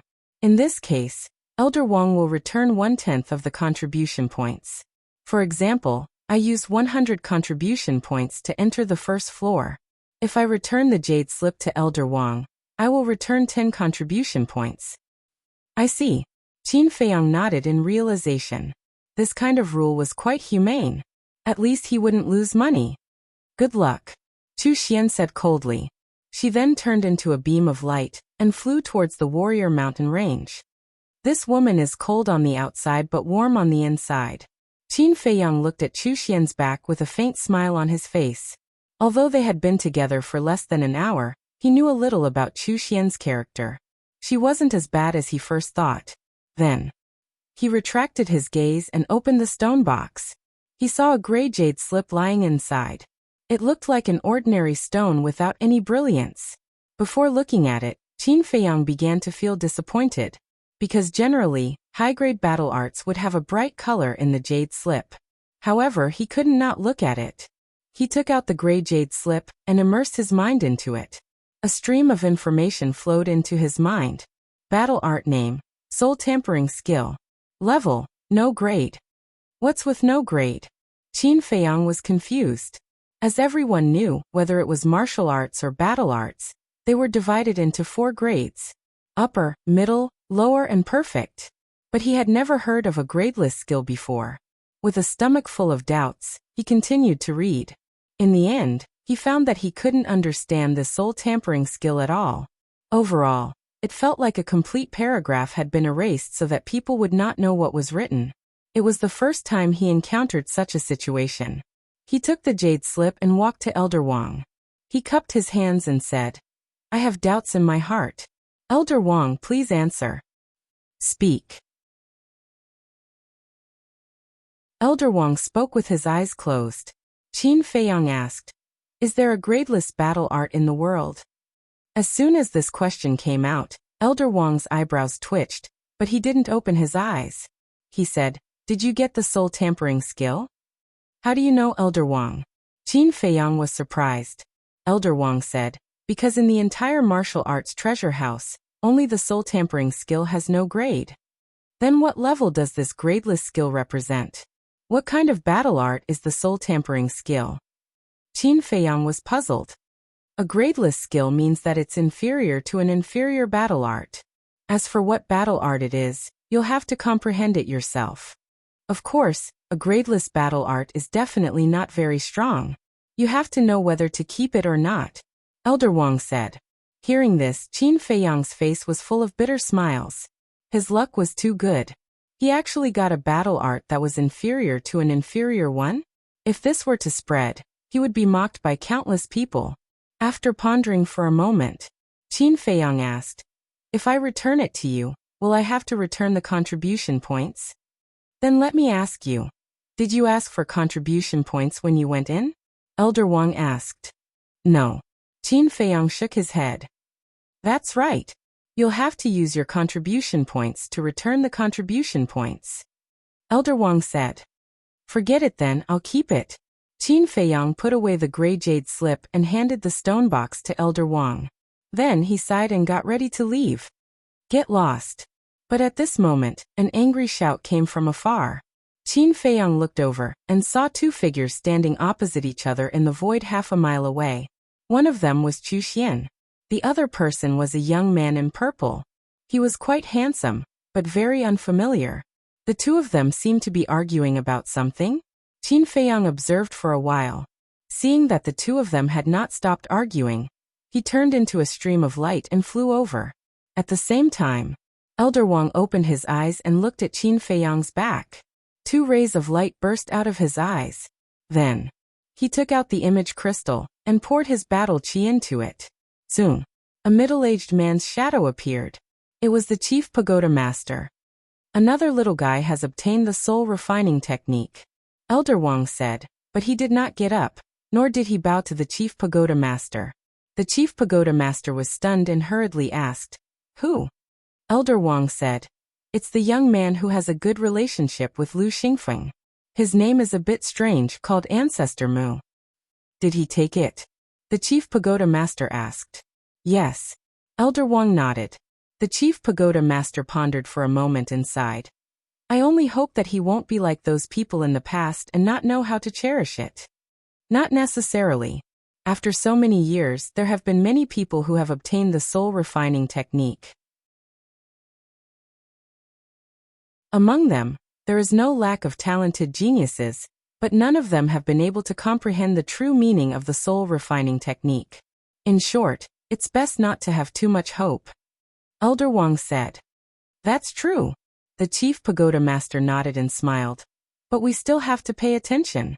What if he comprehends it? Slim. Elder Wang said casually, then turned off the image crystal and closed his eyes. The place fell into dead silence again. Chu Xian, I was really wrong. Can you forgive me? I swear, I will treat you well in the future and never let you down again. Swear. Guofeng, do you think I'm a 3-year-old child? So easy to fool? Let me tell you, I don't want to have anything to do with you now, because you don't have the qualifications. Get lost immediately, as far as you can. And then there was Qin Feiyang. As the distance gradually shortened, he finally heard the content of the dispute between Chu Xian and the purple-clothed youth. It turned out that the purple-clothed youth was Guofeng. But wasn't Guofeng pursuing Pei Yi's cousin now? Why was he pestering Chu Xian? Qin Feiyang frowned, thought carefully, and soon understood what was going on. Swoosh. The corners of his mouth lifted slightly, and he sped up and landed beside Chu Xian. Seeing his arrival, Chu Xian and Guofeng also stopped arguing.